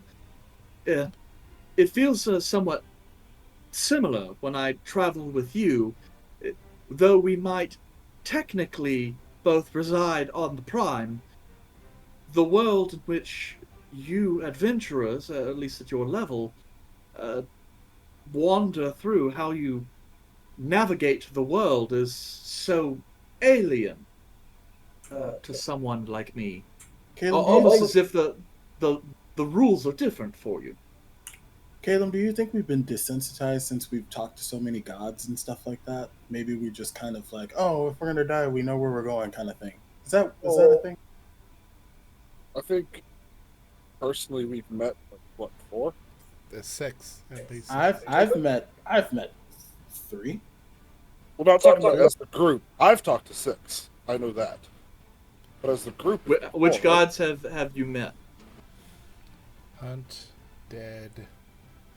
Well, so the hunt is. Oh yeah, the first one that was with Arthur. Yes. So okay, Yeah. right. Dragon, the Fae. I count the deer. That was a proxy thingy. I would. So I would that's accept an that. archfey. And then I Coralon. met God Not in his Coralon. Corollo. We met Corollo. and then What was the one in the mausoleum? Oh, that's true. You guys did. What was the one in the mausoleum? Seer. Seer. We've met Seer. Yeah, you've met Seer, Parolo, Edoron, Gamidi, also Aromakai, Morgren. If you don't count the deer, it's 6. Is the I dragon don't one of count them? the deer because yes, the dragon was a god. which dragon? The one dragon that we The under the and, mountain. when Oh, freaking, Eladath. 7. Yeah, or Eladath was, yes, she was a river goddess, a local river goddess. So, yeah. If you're counting the archfey, you've met. Well, I've met Ceranos. They've all met the elf. And then And I guess that does technically mean you guys met Azir as well. and also technically Ben is an archfey, so we would have met Ben. And then Sure, if you count him as a god, yeah. An archdevil. and we ran into the Pumpkin King, who technically counts as an archfey right now, even though I fucking hate him. So yeah. Give or take 8 to 12. So yeah, I would say it's safe. You to guys say- have met a lot of gods. I would say it's safe to be desensitized to this. Sorry. Some of us are pretty related to high some. Up there in the power level. Yeah, I mean, I didn't actually We think are- about that as we've just how many met- gods you guys We've have met. probably met about the same amount of deities as we have NPCs. Talk about yeah. desensitized. Look at your notes. Yeah. How many names you have written down that are deities and how many are NPC names? And they're Oh, and we've met Mab. we've met Oh, more that is true. deities than NPCs that we return to. we only like a few NPCs. Yeah, Deities, well, because we have I no know choice. that you guys have met more NPCs, because I keep track of most of them, except the throwaway NPCs, and the list of NPCs is several times longer than the list of deities, Yeah, let's talk about our including the next deities that you haven't I met. keep wanting to go out and make friends as well. but yes, But yeah, so yeah. We make a list of God. Godwins like we've met. Yeah, we're just going down it. So yeah, I think to answer we're your different. question, we've been very Yeah, desensitized to and it. as that kind of happens, Godwin is like he's looking a little over, like goes, wait. You have actually met Corolla, the god of dreams and fate, and Edoran, the god of magic. Oh, super cool. Yes. Corollo very briefly for me. It was just kind of what are you doing here? Get out. Oh, and who was it that during the paladin fight? Oh, Who the Herald. Well, yeah, well, you guys met Herald of Heronus. yeah, the Herald of Heritage. That's a rarity Oh, because well, that dude has no followers. Yeah, yeah, Heronus died I just during the figured God's that War. was worth mentioning. Yeah, cool. Throw another one on the Barbie. Can we keep going now? Like on a list or like traveling? No, like travel. You could probably do both. We may need to. It's kind of keep- Godwin's just sitting here.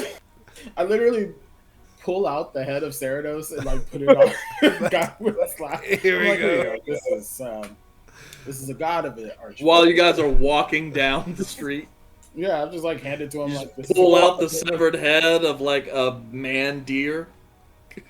Well, it's the head. They're not going to be able to tell it's a man deer. We're weird. Sits and goes, I see.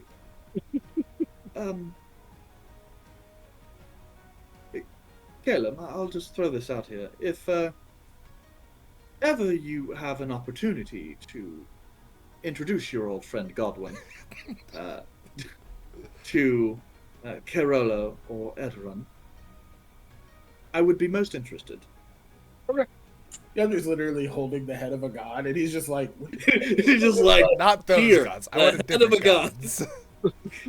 More intact. You guys are walking down the gods. street, and then there's like this woman off in like a little cafe to the Ew. side who happens to see it and goes, and just kind of faints and spills all her shit on the ground. We're like, darling, are you all right, darling? he puts it back. That's about fair. But yes, you guys eventually reach the promenade that leads up to the Colosseum. At this point in the day, there are still a lot of people who seem to have come here. You can still see the banners from the Midsummer Tourney up. And you can hear the sounds of combat and cheering from the arena. And it looks like some of these surrounding pubs are kind of overflowing a little bit. Do they have the leaderboard up for the Midsummer Tourney? From what you can tell, it looks like they do. Put a pin in that. But yeah, I'm still gonna go see where me and Yonder died. Okay. You go to a spot that you assume is where you died, just kind of based off the locations. It kind of looks like there's a section where it looks like they've already kind of gone through and cleaned the stones, most likely with magic. So there's nary a trace of blood or gore or any evidence that anything untoward has occurred here. But Yandere, you can definitely smell the heavy stench of recent death. Fading, but still present. Well, we're here.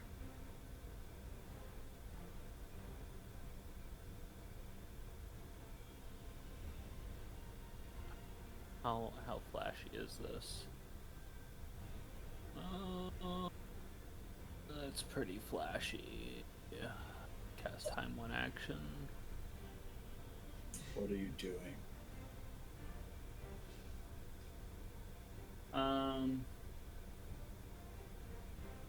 The main reason I wanted to come here is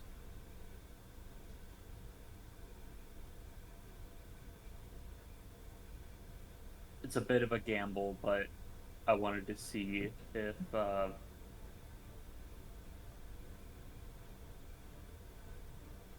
spell that came to mind would help us locate the shade. Okay. What spell? Just a locate creature. Is he a creature? He is technically a creature.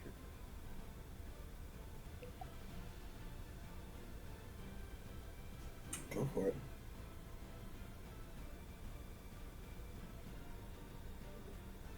I will cast locate creature, fourth level spell, and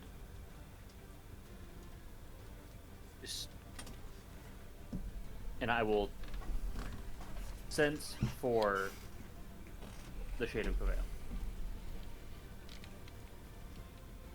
Okay. Spell can locate a specific creature known to you, so long as you have seen such a creature up close, within 30 feet at least once.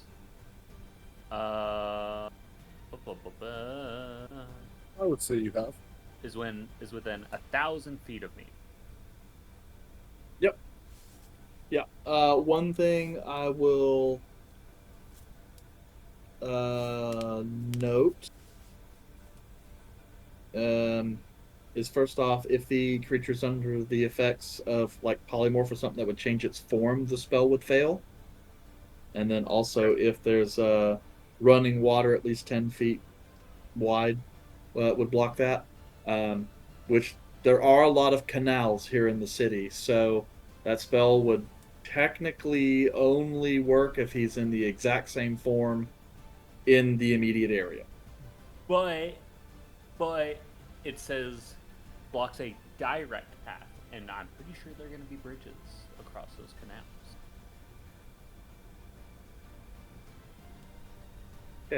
Okay. I can. Sure. But it doesn't matter because you don't sense it. But you can concentrate for up to an hour in case you pops up. Yeah. Well, I was hoping I don't sense him, but I was hoping his boisterous attitude would Sense annoying. Yeah, you wanted to cast locate annoying personality. In case he decides to hide around, to try to lick his wounds and try to catch us unawares. Yeah. But Very also a sense of useful humility, thing. As Godwin said, we are a bit desensitized with our run-ins with higher powers, but that does not change our mortality, in that it is very possible for us to pass. Okay. Still, it's a useful thing just in case he does come within 1,000 feet of you. You know. I move 5 feet to the right. Bing. That means he's 995 feet away. I know where we're going. But yeah, I just, it's something like, I just wanted to see my own demise of mortality in person, because no one really gets to do that. Just a bit humbling. As an alcoholic, I can assure you I do. But yeah, let's go see that leaderboard. Esau, please don't look. Why? It'll just make you mad. I might be on there, like the bottom, like the very bottom part. But if you're not, And I'm probably going to be irritated, but luckily we're going to the Fae, and maybe we'll get... How many matches did you win? 4. How many did I win? Shut up. Like 7. 9. Yep, because they just essentially did rolls, and you kept winning. There were Wait. sets of 3. He got through. Basically, all of but the final one of the third one. So you got fucking Okay, 8 of those so damn that's things. so, So that's 8. so that's also including the one I earned previously before dying. So that does make 9. Bastard. Yeah, which is almost a full set. Almost. Izal, you got 4. I want to talk about it. Technically, Izal only did 1 better than I did. You lost twice. I lost Yeah, 3 times, but I will won. say this though. Yandere picked tougher opponents. Yandere ran into tougher opponents. Yandere didn't pick tougher opponents. But let's go check the leaderboards.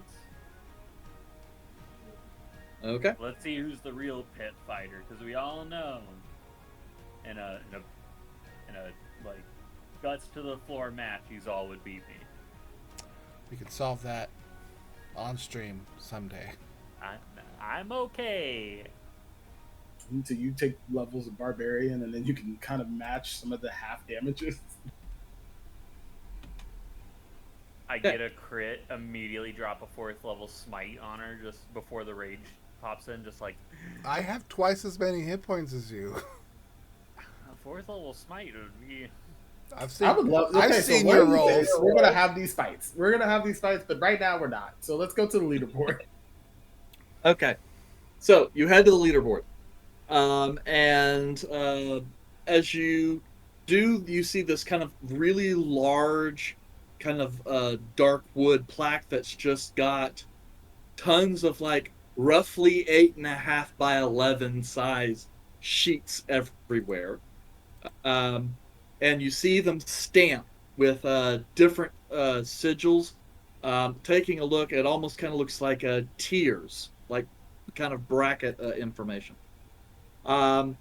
When kind of checking down, Kelmac, you do spot your name on the leaderboard down actually somewhere near the lower middle ranks. And you see 3 swords stamped next to your name. Is there like an attendant? Sure. What do the swords mean? Yeah, what do the swords mean? Yeah, if you inquire, kind of saying, hey, look, I found my name here. It's got 3 swords. The attendant goes, oh, congratulations, sir. It would appear then you have reached the 3rd tier of the competition. Unfortunately, that's not enough to participate in the main tourney that's going on. But that does mean that you have won a prize. What's the prize? Collectible cup. Hey, I'll take a collectible A cup, Stanley tumbler. man. Hey, man. No, it's Yeah. What is if the prize? do you have any identification so that I can verify that you are indeed who you say you are before I pass it on? I will present my Hot GF signet ring. Hands of the Golden Forge. If you inquire with the Adventurers Guild, and I pull out the papers for the Adventurers Guild that show this document showing that he's signed. Yeah, up and to it. obviously you possess your guild ID tag. He goes, ah, excellent. Please come. And he kind of takes you along the side. I will bring.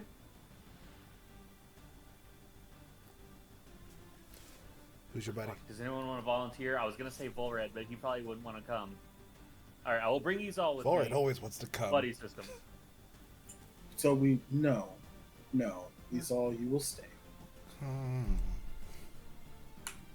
You need one of the more healthier people needs to stick around just in case. And one of the sending spell ones need to go with them. So either Calum or myself. Calum, do you prefer to go? You muted my background. Muted. I'll go with. Yay! Buddy system! Yeah, This and it's side. not like you guys go that far. He just kind of takes you off to a separate than main. Kind of knocks on the door a little bit, and it's one of those two layered doors, almost kind of like barn door or one you might see in a daycare.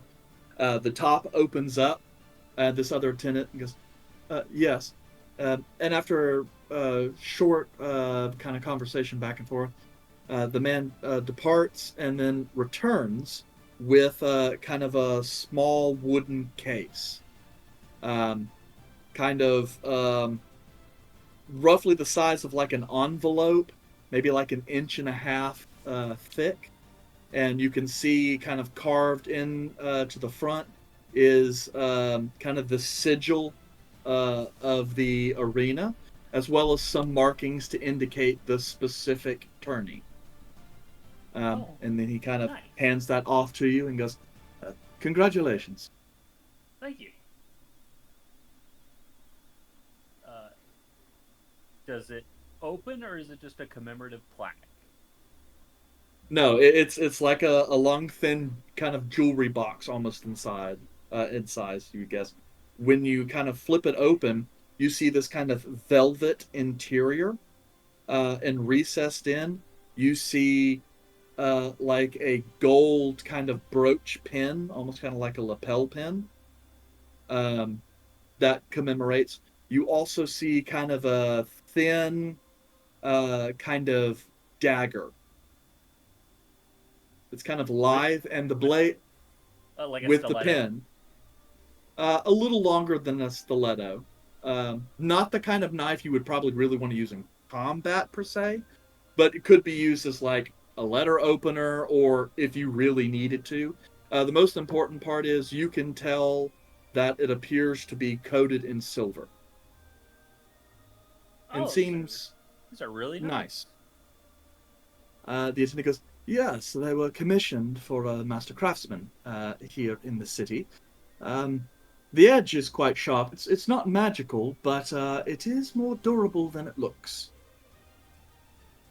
Well, I will treasure it with the memories I made during this tournament. I will put the lapel pin on my banner cloak. Your Sunbringer's Sash. tabard thing. Yeah, that I wear. And I will leave dagger in the box and put the box in my bag. Being careful to not let it rummage around and get knocked around by everything else that's in there. Well, thank you so much for your participation, and we certainly hope that you and perhaps your group will return for the autumn tournament and see how that goes. So what's the... So, like, I will finish next tournament at a higher tier for possible entry into the main tournament? Well, yes, there is that. So now that you're ranked, we will handle that next time. Though it matters a little less because the autumn tourney, which is it's more of how should we say, an endurance trial or an obstacle course. There is of course some combat, but it's more about survival. And well, there are quite a number of prizes, especially because well, we have this neat little obstacle course thing, and there are places where we actually place treasure chests throughout the obstacle course, so that if a individual participant manages to reach there, they could pick up some extra loot. It's quite interesting, and each day you'll be able to participate, and as the day goes on, the obstacle courses get a little more difficult. But of course, only those who made it to the end on the previous day will be able to take place. It's a lot of fun. But I think you were saying different ranking, right? Well, yes, because obviously the rank doesn't matter so much. But if you come back for any of the regular tournaments, we will have your rank on file. And so, indeed. Well, thank you very much. I hope you have a wonderful rest of your day. Yeah, I'll go back to everybody. Okay. And you see him come back after, from a distance, kind of looking like a box in the backpack, and he does come back with a new shiny little gold lapel pin. Almost kind of looks like the head of a signet ring, but just kind of now shining on his sash. I will pass on the information of the fall tournament, endurance trial, rewards for the longer you last. I got the nice pen and a nice silver dagger in a commemorative box. Nice box. But yeah, nothing crazy.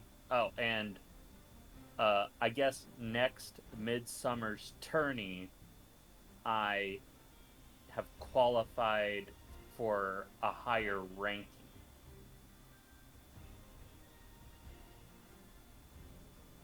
So next year, we are still around. We can So participate. telling me is that next tournament you'll already start ahead of. I get favoritism for qualifying for the main tournament, which is going on right now, and I'll kind of point towards the main area of the stadium. And they can hear it going on. Yeah, I did not qualify to this time, but I will sit at a higher ranking. But I'm sure next time these all will pass me up and qualify. You gonna wait a whole year for that? Don't sell yourself short. Yeah. Well, plus there are other tournaments that take place like almost every other week. So. But yes, don't sell yourself short. Zal may be salty, right? You earned your spot. I'm a salty Don't bitch. forget that. Don't forget that.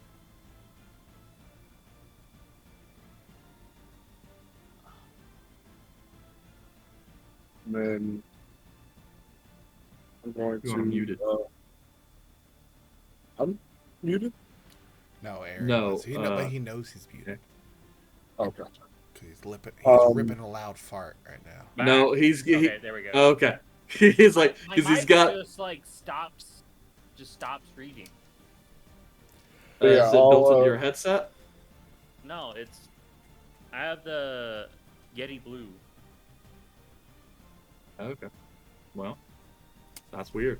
Yetis have weird mute buttons that are bad. I don't touch it. I don't Sure, touch they're it. not. No, they're It bad. just They'll stops. either not work or they'll trigger for no reason. Well, maybe we should all just make a whole bunch of money and then we'll all have professional setups. I like my microphone. me. My microphone's fine. Yeah, Yeah. I mean, I like my Yeti Blue also. I don't In have any it yet. case, I would pass on all the information. And I guess next time we're not being run down by the horde of the realm of winter, wishing for our death, and Hey. an extremely deadly assassin. Out of character. Okay. Out of character. it's like hey. There's no stairwell here. I would also like to say then- we only really had one day to do this. That's true, and if not we- even a full if we- day. If all three of us had like the actual tournament time, I bet we would have. in the main event. Statistically, almost no way you're beating 9 people in one day.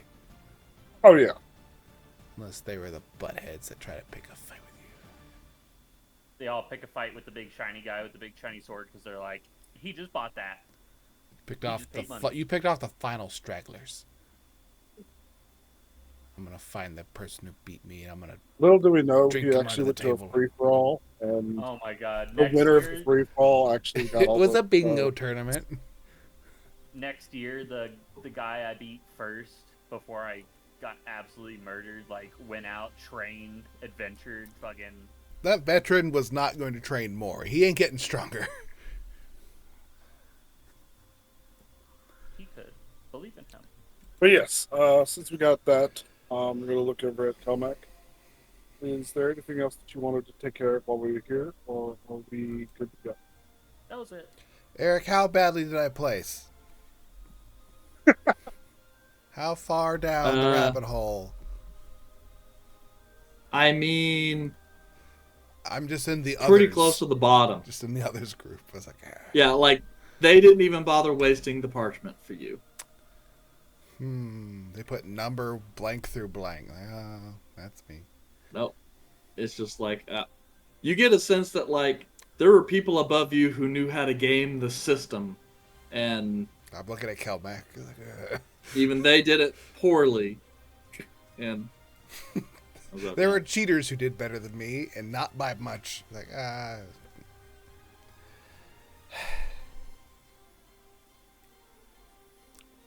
let's go kill a dragon or something. I got a lot of. For some reason, the pent up anger is coming back. I don't know. So I'm going to look over to Goblin. Say, whenever you are ready. I guess we get out of immediate area. Okay. Whenever you're ready.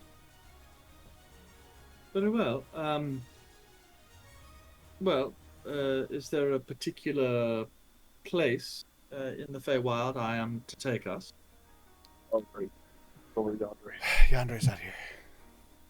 Tower of something. Port. Something. I don't know what he had said. I don't know the actual.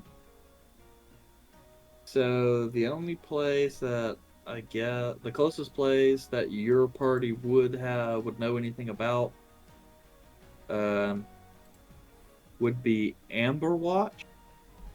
Although I believe you guys didn't go to Amberwatch last time you guys went to Sunset Harbor. That's where we're supposed to go, though, is Sunset Harbor. No, the Sundown Shores is the name of the region. Sunset Harbor is a city. Amberwatch is the capital of the Sundown Shores, and it is the closest. Well, actually, closest to the tower. That would be Sail Song, but I guess we'll just have to let Yandere make that decision. And make the decision for what? You guys are ready to go, and Godwin is asking where he should be taking you guys. Just for proximity reasons, I wouldn't mind just being teleported to the Sundown Shores, or at least getting as close as possible to that. But I would explain to him that the Azure Tower is the ultimate goal, and I guess I don't really have a map because things change a lot. But I would at least specify as much as possible there. Are you saying that there is ample places between Sundown Shores and the Azure Tower? Well, what we're trying to figure out is like he obviously needs to be aware. So with plane shift, I believe you don't have to have actually been there, as long as you are aware of the existence of the place. Yeah, just because I don't have that actual location on the map that you've given me. Where? So it is on that island farthest to the west, in the Sea of Falling Stars. So, like, essentially directly west from Amberwatch. Yeah. Okay. But yeah, if you specify that particular location, you can go, well, if that is the official name of the place, I should be able to get us there. Or the closest equivalent place, assuming travel directly there is not possible. It is a land of an archfey, so I would imagine there's probably some level of protection. I suppose we can see. Okay. With that, I'll go. All right. So, let's see. He pulls out his little tuning fork. He goes, well, link hands, and we'll be on our way. Grab it. Grab. Okay. And he begins casting the spell, hits the tuning fork, and you guys feel the solid earth beneath your feet give way. As you fall tumbling through the astral sea, you guys are enshrouded by mist, and your feet come to purchase on the tapping of hollow wood. As the mist kind of parts a little bit, you find yourself on a small, kind of rickety wooden dock uh, at the edge of some kind of large ocean. As you guys are kind of looking, you see in the far distance, it looks like there's land, and you can see like the glimmering of gold. Yandre, you would recognize that as the gilded roof of the Lord's Palace in Amberwatch. So you definitely appear to be somewhere in the Sea of Falling Stars. And as you kind of glance around, you see this kind of large, rather vertical looking island with a very narrow shore that quickly rises up into craggy rock. And far above you, you can see a towering spire of uh, pale, uh, white, almost slightly tinged blue stone, and you can start to see what looks like an ebbing, a pulsing of light that comes out. At the edge of the dock, there is a narrow, kind of almost like a goat trail that leads up through some heavy underbrush underneath a canopy of thick trees that seems to curve its way, cutting through the earth into the interior of the island. Looks like So we've we made are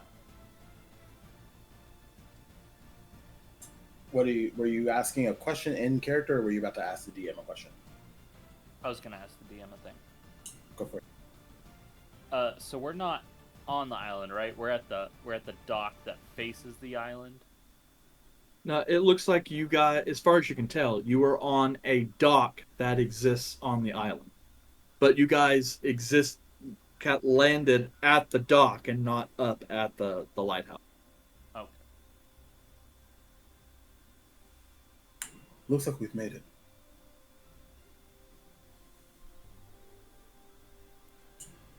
Are you all ready to proceed forward? Who exactly are we meeting here? The Keeper of the Fading Light. We never met them before. No. That's the group you used to be with, correct? The what? That was the group you Sundown used to be with, Sentinels. correct? No, that's the Sentinels. Gotcha. Then, no. The Keeper of the Fading Light is an archfey that apparently Ceranos goes way back with. And hopefully they'll be able to assist us in possibly nullifying some effects and trapping the body of Ceranos. All right. Did you want to meet this individual with all of us, or did we want to split into smaller groups? Well, we have a little bit of ways to walk, it looks. So I don't think it would be safe to leave you all down here. So let's at least make it to the tower. Okie dokie. I don't know what lies ahead of us. So we are walking into the realm of a archfey. So just be prepared. I'll be as prepared as I can be. I'll Great. act as if I've never been here before. Should be easy. Someone speaking Goblin? That's clearly Russian. Chandra is going to proceed forward Okay. up the goat trail.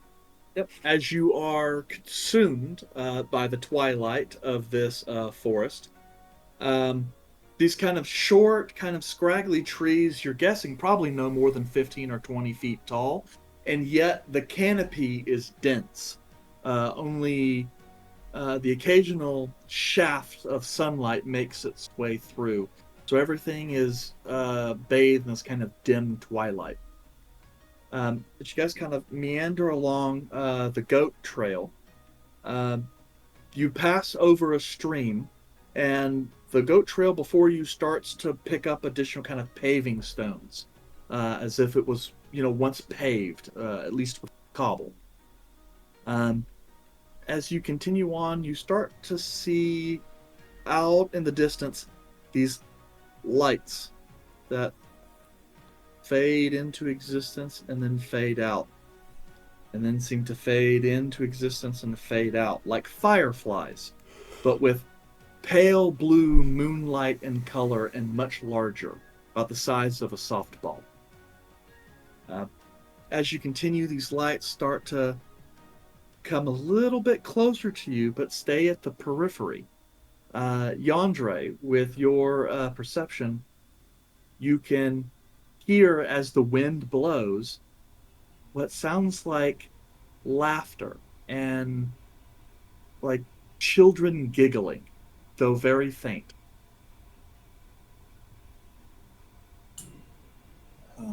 Forward. What? Is there a chance that you could do your connection thing and kind of see what's going on here? Faces. I don't know, DM. Can I do my sense thing? No. Sure, Volred. Why not? Absolutely not. I'm gonna bless him. That's only on saves, not checks. Oh, which one is it? Guidance! Guidance! But isn't that a first level spell? It's a cantrip. Guidance is a cantrip. Bless is a One first that I level. rarely use. I love guidance. It's an amazing spell. Truly a cleric now. Let's see. Oh, I opened up Yandere. I need bold. Strange, there's no It's like spells here. weird. Alright, so we're gonna do Phase Sense. Rolly yikes. That's an 11 Plus a d4. plus 4. So 15 total. He kinda DM, what do I sense? Okay. Definitely Fey energy. Creatures kind of swirling about. There's also as if the very air itself is heavily laden with Fey energy. Almost as if you guys have kind of strayed into an Archfey's lair. Everything from blades of grass to earth, the air swirls with it. And Volred is able to sense some kind of, how shall we say, awareness, a vague sense of being watched, but from somewhere remote. So it sounds like they know we're here at least. Yeah. Well, let's not be rude and at least make it to the door. As you do, like some of the lights kind of burst in, still kind of twinkling, flickering a bit, but kind of quickly kind of bounce their way towards you, not aggressively, kind of playfully. And as they kind of start moving around you, you can hear, all of you, one of the voices in common go, "Danger, danger! Guess in danger." The other goes, "Oh yes, they're going to die. They entered a place they shouldn't go. Yes, the mistress does not allow visitors. Danger! They're gonna die. Was this always when we were here, or is it just this place? Because this is new. This is new.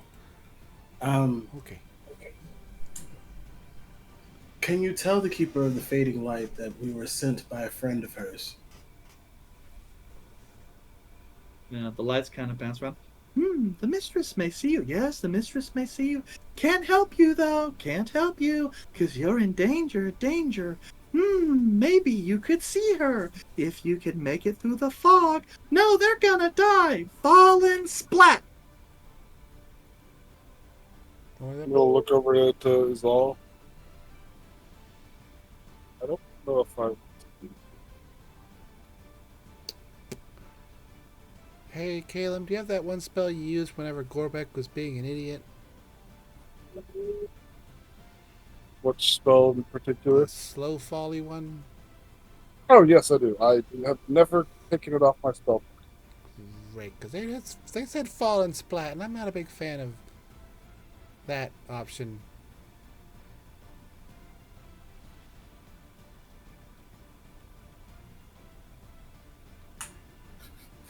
So yes, I don't want to fall in splat either. So that's why.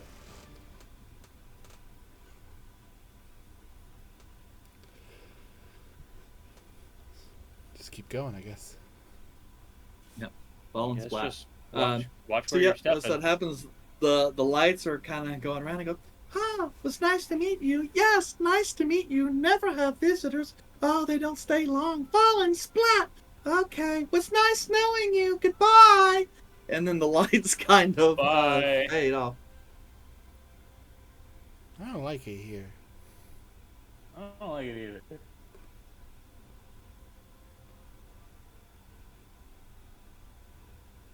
Okay.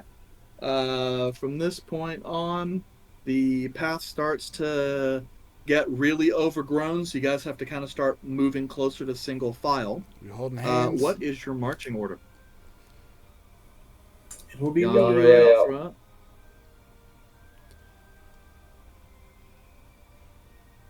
And who's number 2? I'll be 2. Can you help me with survival? Number 3. Yeah, I have a survival. He's a survivor. Right, and number 4? I got skills to pay the bills. Is it Let's Volred or say Caleb? Caleb, how about Let's say Caleb. Yeah, Well, Godwin. like Godwin, Volred, Oh, I guess that's Caleb. Godwin, Volred, Godwin, Caleb, Volred. All right. I think Volred's perception is better than Caleb's, I think. Oh, perception, yes. My perception is a +2.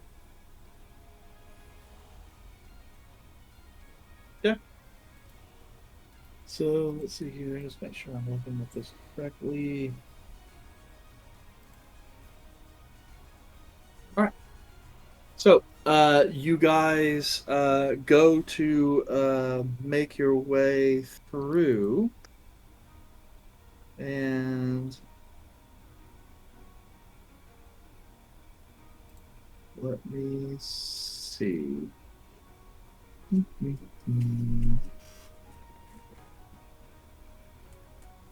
This is going to be a good question.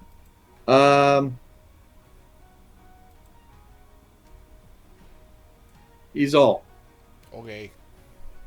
I need you to make me a dexterity saving throw. It's heavy fog, right? Yes, it is heavy fog, but it's +3. Well, I'm just saying I don't see whatever's happening because it's. yeah. I mean, it will be obvious to you. I'm just trying to check something else. Okay, well, we go just in Whether case. you fall 100 feet. 17 plus 3 is a 20. 20. Okay. That's As you guys are kind of walking through a section of this kind of dilapidated, kind of cobblestone road, the mist kind of swirling through, but staying out kind of mostly in the extremes. The lights have kind of faded out a little bit, and you can only see them in the distance. Um, you watch as Yandre suddenly falls through the ground before you. Hmm? And because it uses a passive investigation. Oh no, I'm just more like he rolled the deck save, and I'm the one falling. Right. Well, yeah, because you were gonna, your passive investigation wasn't good enough. This was more of a when you suddenly seem to fall through solid earth. Does he manage to stop in time to prevent from continuing on? So there's a brief moment where Yandere just goes, Hot and heads. he's also like, "Whoa, shit." Do I see it? You do see it. Damn, Yandere, you have a terrible passive investigation if I beat you. Slow fall. Well, the deal is yeah, slow fall. But Featherfall. the featherfall. Yeah. Really more the issue is like there's no way for Izal to not see Yandere suddenly fall through the floor. Whoop. Ah! Um, so it was more of a does Izal stop in time to not fall herself? Yandere, all of a sudden, as you go to step, your foot ceases to find any purchase. You feel the ground beneath like your left foot start to give way a little bit as it kind of shears off. You fall quickly, and it's almost as if the earth passes right through your body. And then you're splattered with a bit of mist. And then immediately you see a 150-foot drop as your body is almost as if you suddenly hit free fall. Um, However, you feel this energy begin to wrap around you, and it's almost like the air begins to rush up and buffet your fall, and you start slowly drifting down as the churning waters of rock and riptide beneath you starts to come ever closer to you. At this point, I would, And you guys are left to hope that your spell took effect. Yandere fell. Caleb. Yandere fell. as soon as I see that, Caleb would come up and cast fly. Well, hold on. He is Like, within. how far did I fall? 60 feet. Well, 150 feet. I fell 150 feet, or am I No, that's falling? bottom. So how far Well- did I fall at this juncture?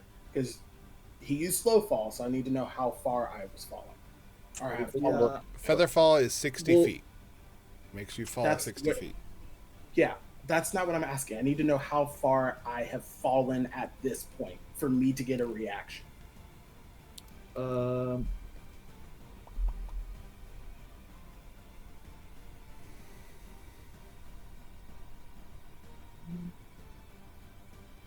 we'll say it's just the 60 feet since he got you as you were going over the edge.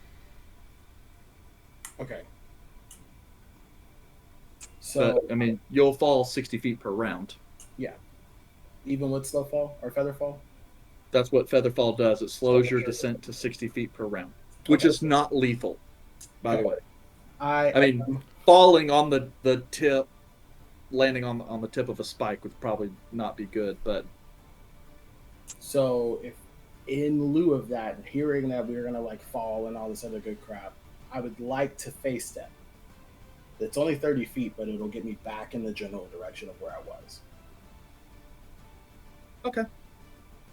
And then as you're going through, Caleb, you're gonna try to approach the edge and see if you can cast fly. Is that what you're doing? Yes, and I just looked. I can't. It's fly is a touch spell. So Okay. Well, that and the fact you actually can't see Yandere.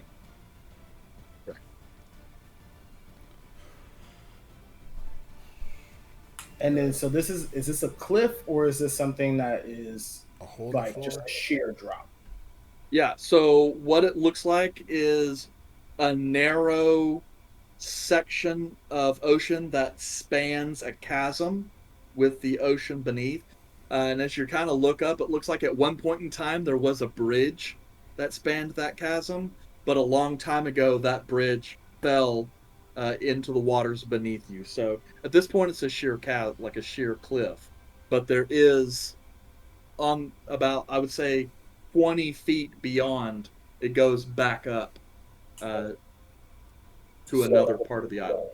So what I'm asking is there a place where I can like face step and attempt to grab onto something, or is this just like a sheer cliff? It's here, but you could probably try and find handholds if you want. Well, yeah, I would say whenever. It's not like hewn stone; it's natural. So Yeah, yeah, I mean, would you attempt to do that. Okay. Then go ahead and roll me athletic. God, I wish it was acrobatics. I hate athletics. Well, Old snatch I mean- grab. You know who's good at athletics? Not me. Godwin. He's so good at those. Godwin's good at athletics. Well, it's a 9. Same as your passive investigation. Yep. You're kind of reaching out, grabbing. You find sections of handholds. They break loose, and you're like, shit, shit. And you're continue to descend. What are the rest of you guys up top doing? As soon as I see, I will throw down my rope, which is 50 feet. And so it goes straight down, so if Yandere has the ability to grab it, he can. I don't mean to be a butthead, but it is pretty much single file here. Yep. Oh, then never mind. I can't do it anymore. I have 50 feet of rope, but it would take me a second to pull it out. Yeah, an action. Rope! Shit! And there's grab onto the least bit of it as I can, where I can. I don't think I would leave a lot that would require everyone else to hold on to, like maybe an extra 10 feet for someone else. Yeah. But it's basically me. Yandre's a thin guy. Well, in a typical rescue situation, you throw enough where like everyone can grab a hold of it, and then you throw what's remaining down there. But this is more of I throw most of it down and grab onto the back end with some space. Because she can do that. Rope! Yandere! We threw a rope! Are you there? Well, I mean, I'm just kind of. This is all happening in the span of a couple of seconds, so I'm not. I probably wouldn't have time to react. I think I reacted pretty well for throwing the rope and yelling something. So the walk path was illusory. Part of it was. Okay. Yeah, so I guess at that point, because you did your little face step, so that's 30. So I guess that means, Yandere, you have an opportunity to grab the rope. If you don't, the rate you're descending, if you don't grab the rope, it's gonna quickly fall outside of your area to reach. Yep. Unless you can face step it. I can't face step again. We need more rope. You think you're not sure. So let me just double check. I know that's going to be another athletics, but I think I got to check the DC because I think it's pretty low being on the road. Doesn't matter when you have a +0. Wow. Just roll do an investigation for it to find the rope. Yeah, you know what? Don't make fun of my rolls. You have some pretty bad ones. Oh yeah. too. Any charisma roll, all bad. Did you buy more rope after the? Hey, you stop being a Debbie Downer. No, I didn't. Shut up. I didn't use my rope for the last one. Okay. We Yeah. used someone else's. He does that to me all the time. But what I'm hearing is you want me to die again. No, I don't. Yeah. So you got athletics? No, I didn't know. You didn't tell me like if I needed to. Yeah, I was just trying to look for the DC. I believe in you. Oh God. It's an 8. which is actually fine. If you were to climb a rope unassisted, it's 10. But if you have a wall to brace against, it's only DC 5. Something snagged on. I don't know if it's Yandre. All of a sudden, you're like, what do we do? Oh God! It was like, okay, I'll just and you can feel the rope shake a little bit, like something has grabbed hold. At least you hope it's Yandre. Either it's... I'll grab around these all and just like pull. Caleb's not even gonna try. Just cheer us on, Caleb. You're doing a great job. Maintain focus on Featherfall. I don't know how that spell works. Hand over Yeah, hand. Let's Caleb, go. you can kind of hear off in the distance behind you, like, he fell. Oh, dead, Someone dead, shoot black. that Fae. Volred, get on it. One probably after the first pull, there'll be enough for me to grab onto some rope, and I'll start assisting pulling up Yandere. Yeah, Yandere, can you make an athletics this time with advantage? Sure.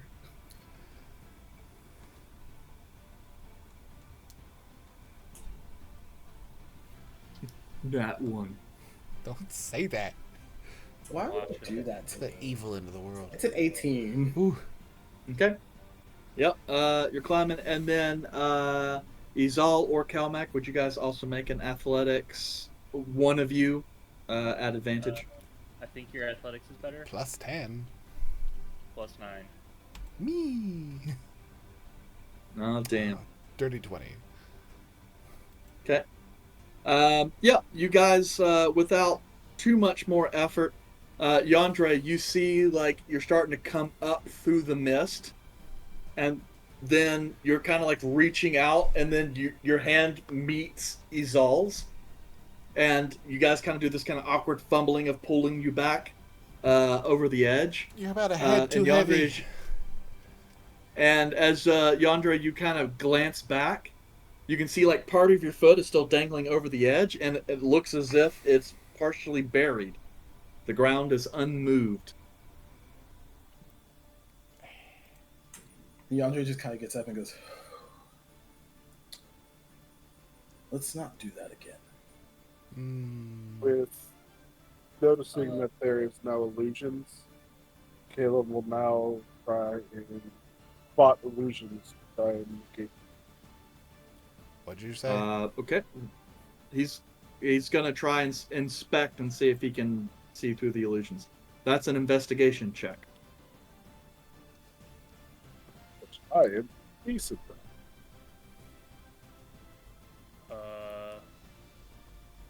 Alternative. Alternative. He already rolled. Mister, I'm trying to get Yandere killed. I'm not trying to get under. He should have disadvantage. Okay. Yeah. Caleb, it's kind of difficult because you keep staring at the investigation. You're like, or at this illusion, like, damn, this is a really good illusion. And then you're like, okay, if I kind of shit. But after time, you can kind of start to see what looks like is a weave or a pattern in the illusion. And you start to kind of see through the depth a little bit, how the twilight hits the mist and kind of makes this sort of very convincing 3D illusion. But once you kind of get the sense of it, you can kind of see like a little bit of shimmer. So you can go, okay, shimmer, illusion, no shimmer, real. So yeah, it takes time, but you get the sense that you almost were unable to see that. Then I will, I guess, lead with an investigation with somebody following close behind me. I pull out 2 javelins. I will still stay close by for potential survivals or perceptions, but yeah, after the whole fall through the earth thing because I can't check the ground is kind of wavering. If I was going to fail the investigation, I'd Yeah, pull out you a have couple of, no trust strawberries. in ground anymore. Eric, I would like to tightly tie 2 javelins together to jerry rig a 10-foot pole. Okay. And I'll have the remaining rope on my person. And it's like, well, Caleb, are you going to lead the way? Yes, for now. Hold this stick. I will hold the stick. Okay. I can't really tell the difference between the illusions, but for my sake, poke where there's floor right now so I can see where you're poking. Yeah. Okay. And Now poke where there's Caleb not proceeds. Caleb proceeds to kind of poke a section of kind of thin air off to the side. That seems to, you hear the tank of hitting something stone. And Caleb proceeds to have you guys walk along the wall along the side of the bridge that does seem to span the gap, which is kind of unusual because you guys walk and you're like at a certain point it looks like you guys are walking on thin air, I will kind of like also a couple just feet off the ground. like to have this stated. I'm also going to be checking for traps. We're checking for Fair solid enough. surfaces at this point. That's Yep. why I wanted to go ahead and point that out. What else can we get? Yep.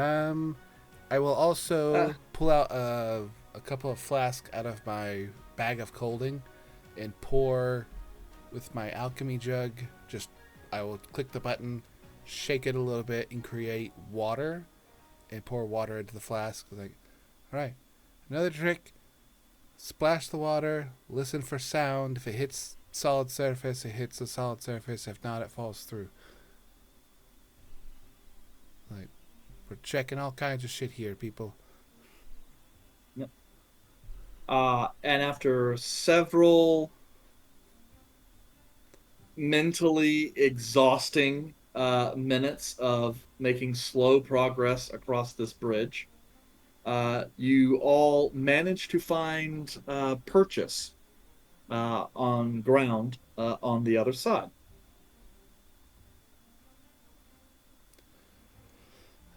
All right, now that we're past this, does somebody want to take over, or am I going to continue this? Are we past it? From what I could see, we are past the bridge. This initial bridge. Are the little fey things still fluttering around? No, they were back on the other side of the bridge. Caleb kind of heard them off in the distance, laughing. Apparently amused that you fell. And a little upset when they saw you No, come they back did up. warn us. I kind of had the thought that there was going to be something like this. So we're clearing or still in a lot of fog? Still in a fair bit of fog, but the section of the path now starts to make its way up higher into the elevated areas of the mountain, and kind of quickly goes back to something akin to a goat path. Quick question, just because I know Low Red would ask this question. Are there any portals around? Do you want to roll portal sense? I don't want to roll shit. Sure. I mean, I'll roll it, but I'm saying is You can roll is he gonna portal go? sense. He gonna check that? Oh boy. He kind of. Yes, he does sense some portals. Some spots ahead up near where the lighthouse are that feel like definite portals, but there's also just kind of a vague aura of the bending of space around this. You are in a portal type of thing. Technically, yeah. Yeah, Caleb, go ahead and keep going, dude. Then I will keep the Happy tap investigations tapperoo. going. Yep. Well, yeah. I mean, once you see through the illusion, you know what to look for. Yeah, I'm more saying So like for traps or anything else. yeah. So I assume that means you are taking the lead now, Caleb. Yes. With Okay. my Stabby pole. stick. Yep. Okay. Patent pending. So, slowing your pace down just a little bit to avoid any other issues. Um, you find no other illusory terrain, and you kind of notice that the kind of mist begins to recede just a little bit as your elevation climbs. As you reach what looks to be near the top, um, you find that you come across a gatehouse, which is this kind of like small, kind of set of two kind of narrow towers with a gate and a portcullis, beyond which lies a bridge that spans another chasm into a kind of worked stone um, uh, area with a wall around it, and the tower kind of looms in that kind of courtyard or area beyond. As you kind of approach the gatehouse, um, you see one of the doors in the side, kind of the latch gives, and a figure steps out, wearing kind of scaled leather, where the scales are meant to look like autumn leaves of leather. He also has this kind of slightly tan gold appearance to his skin that shimmers a little bit, um, like just a little bit opalescent. And he has these really angular features with these kind of brilliant, kind of sapphire colored eyes. This kind of long, kind of chestnut brown hair that actually looks to be graying in a few spots, and this kind of long, kind of pointed beard and mustache, and he seems over one side to wear this gray cloak, where mist seems to slowly just kind of come up off the coarse fabric and roll off to his side as he kind of regards all of you, speaks out in Sylvan. Huh. Here to see the mistress, are you? Yandre pokes his head from around everybody. Yes. You sound irritated. I'm pissed. It's been a bad week for Yandre. It's been 3 days. You almost died for the second time in 1 week. That was like 2 days. Was that yesterday? No, we waited some time. days. Okay, yeah, so like a week. Okay. That's just 5 days. 5 days. Okay. But same week, you know. That's the kind of. Well. All right. Seems you made it through the mist, anyway. Come. State your purpose. Tell the Keeper of the Fading Light that an old friend seeks their assistance. Okay. Let's see here. Yandre, roll me a wisdom saving throw. A wisdom saving throw. Come on. Zone of truth. +3. +3. At 20, but it's a 29 in total. Still fails. Shit. Well, I mean, technically yes, because everyone fails this. But this is, you become aware, Yandre, that as you go to speak, there's a point where, like, you twist the words just a little bit. Not that you said anything that was untrue, but you suddenly kind of become aware of the fact that you are approaching a barrier of something that might be considered untrue or at least deceptive. I have no intentions of giving any falsehoods, but what I have to say is not something that can be spoken publicly.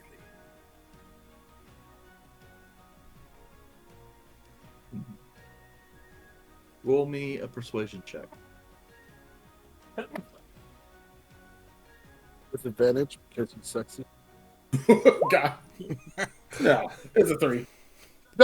Unless you give me advantage on that, because I'm not lying. But it's like, He's not sexy. I'm trying to You just already He's know. hot. telling the truth. He's not sexy. He's hot though. This figure regards you, folds his arms, turns away from you, and begins to kind of pace back and forth in front of the gate. I have served as the keeper of truth and gatekeeper to this lighthouse for over 1,000 years. I have served her lady gracefully, and I'm afraid I simply cannot permit anyone from entering. You see, her grace does not like visitors. So, if you wish to pass, you must show that it is of some import.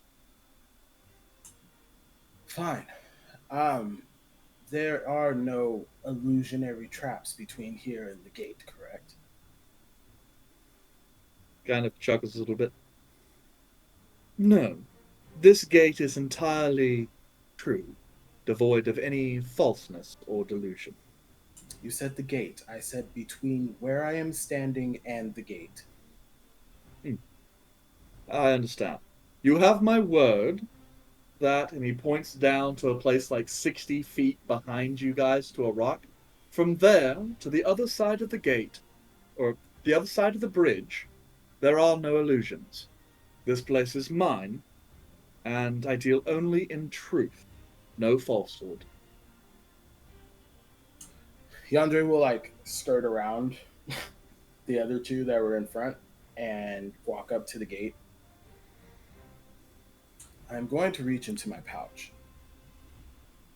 Please do not attempt to harm me while I do so. Proceed. Yandere then pulls out from his bag of holding. He's going to pull out the horn. Like you can see the top of Ceranos' head.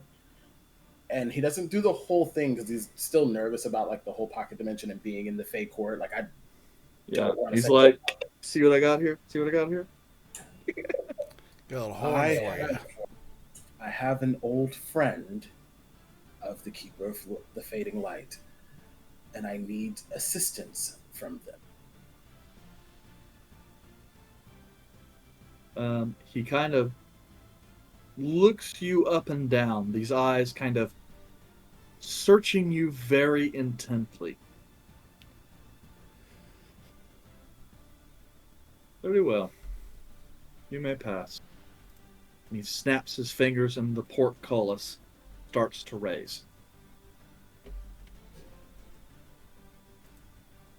I'll look back at everybody else and I look at him first before walking through the gate. Is that permission for me to pass, or is that permission for all of us to pass? He looks.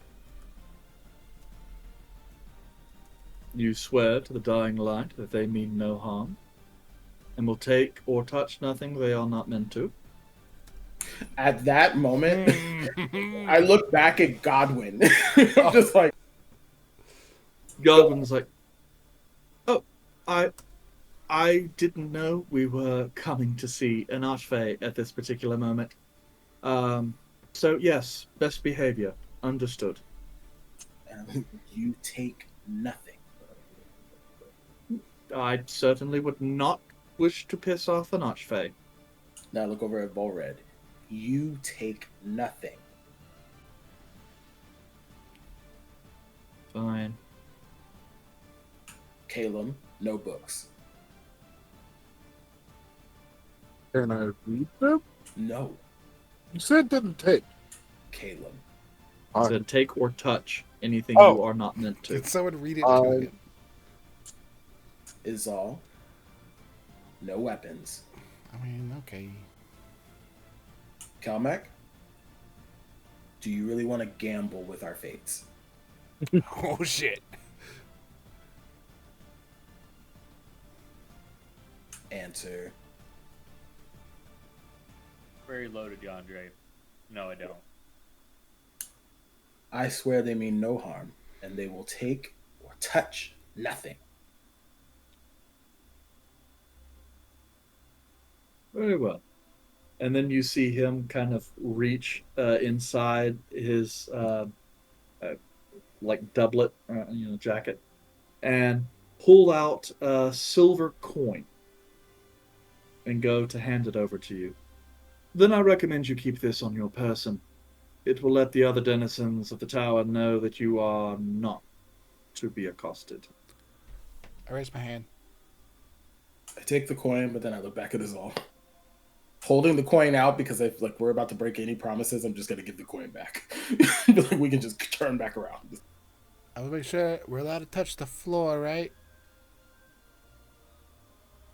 Yes. As well as, well, the doors should open themselves for you.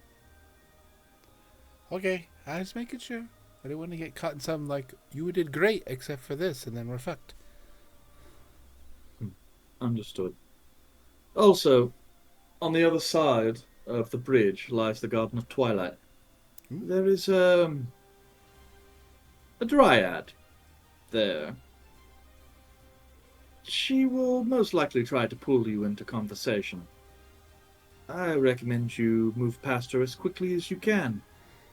Her emotions tend to rub off on others, and if you get stuck consoling her, you may never leave that garden.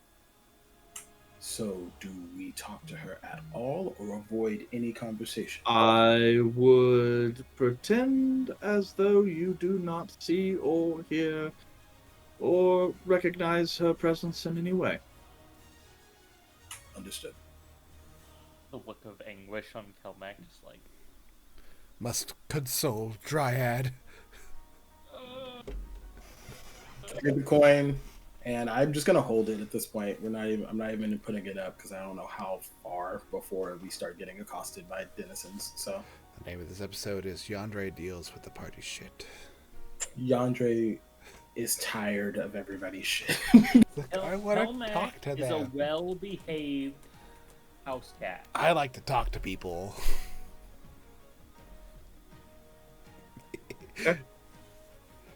So, you pass through the gate and go across the bridge? Oh, I asked, what is his name? He said he was the keeper of truth. Yes, upon asking, I am Rain. And I have served as gatekeeper and keeper of truth for just over 1,000 years now.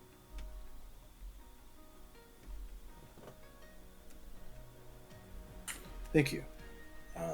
And like moving closer to him, I would say, my name is Yandere. I appreciate the honesty.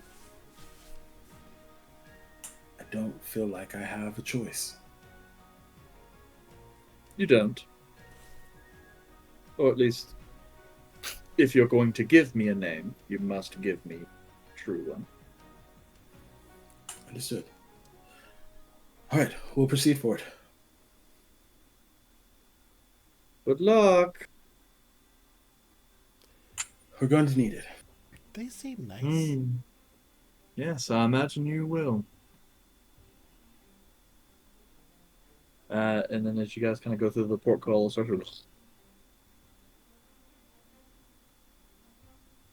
you make it to the far end of the bridge. Before you even open up the kind of large, arched wooden double doors, you can start to hear wailing and sobbing from beyond the wall. Keep moving. I'm not saying it like I'm just right in the ears of these people. Just keep going. Okay. Please tell me there's You a open the save door. involved. You open the door and pass into the interior of this courtyard. Rain called it the Garden of Twilight, and a garden it certainly is. Um, Beautiful, kind of manicured green space, but still left to look a little wild and natural. Uh, Covered in layers with kind of these beautiful kind of cobblestone pathways that make through water features. All in all, a wonderfully serene place. The kind of place that, well, you might want to just take some time and chill. I mean, after all, you've had a long journey, and you can think of no place more peaceful than this, right? Geez, Lance. Kind of tired. Nope, we're gonna keep moving. As you continue forward, the sound of the wailing and crying becomes ever louder as you kind of round this kind of wall of hedges and this beautiful kind of wrought iron gate covered with like vine plants that look something like honeysuckle but vibrant blue. You reach into this kind of transitionary area where you can see a set of staircases that continue to rise up to the tower. Underneath, you can see what looks like a cellar entrance, and then off to your right, kind of this beautiful fountain, the backside of which has this kind of large nard, almost kind of like a Japanese maple with these brilliant red leaves, but kind of bonsai style, casting kind of a little bit of shade over the area, leaves just continuing to slowly drift off, and you see this beautiful, womanly figure sitting at the edge of this fountain, weeping as she's looking in, and lamenting for some reason unknown. Would each of you care to give me a wisdom saving throw? I was about to say before we get there, I was gonna turn Oh. and cast bless. Oh, that's fine. Okay, 3rd level bless. Yeah. He's got a Yeah, bless your everybody. intuition would be like, this is about to be a problem here Eric, soon. could you roll so for Godwin? I can roll for Godwin. Is this a charm effect? It is a charm effect. Godwin everybody gets plus Got a 3. 25. I am so happy I had advantage. Total of 13. Even with the plus 3? Yeah, that put it to a And- 10, and then and the bless, bless. and then bless gave me another 3 for a total of 13. I rolled a Plus the 7. D4. I rolled a 7, everyone. I have a 32. 32. What the fuck is a plus 16? What the hell is that? Is this Oh, plus considered? 5. Never mind. It's 16 total. I'm sorry. Is this considered magic? It is magic Okay. and a charm effect. Okay. And so you rolled that 16, but that doesn't include the plus 3 from Calmac, right? So 19. I guess that's a good point. That is magic, so you get advantage on that saving throw, don't you? Yes, that was my second roll. I got Oh, was it? that. Oh, yeah. You got Wait, so I got a considerably 21. less. I got 21. Okay. Yep. Izal. Yep. The rest of your party kind of makes their way, keeping a beeline, not trying to think. And you're doing okay too.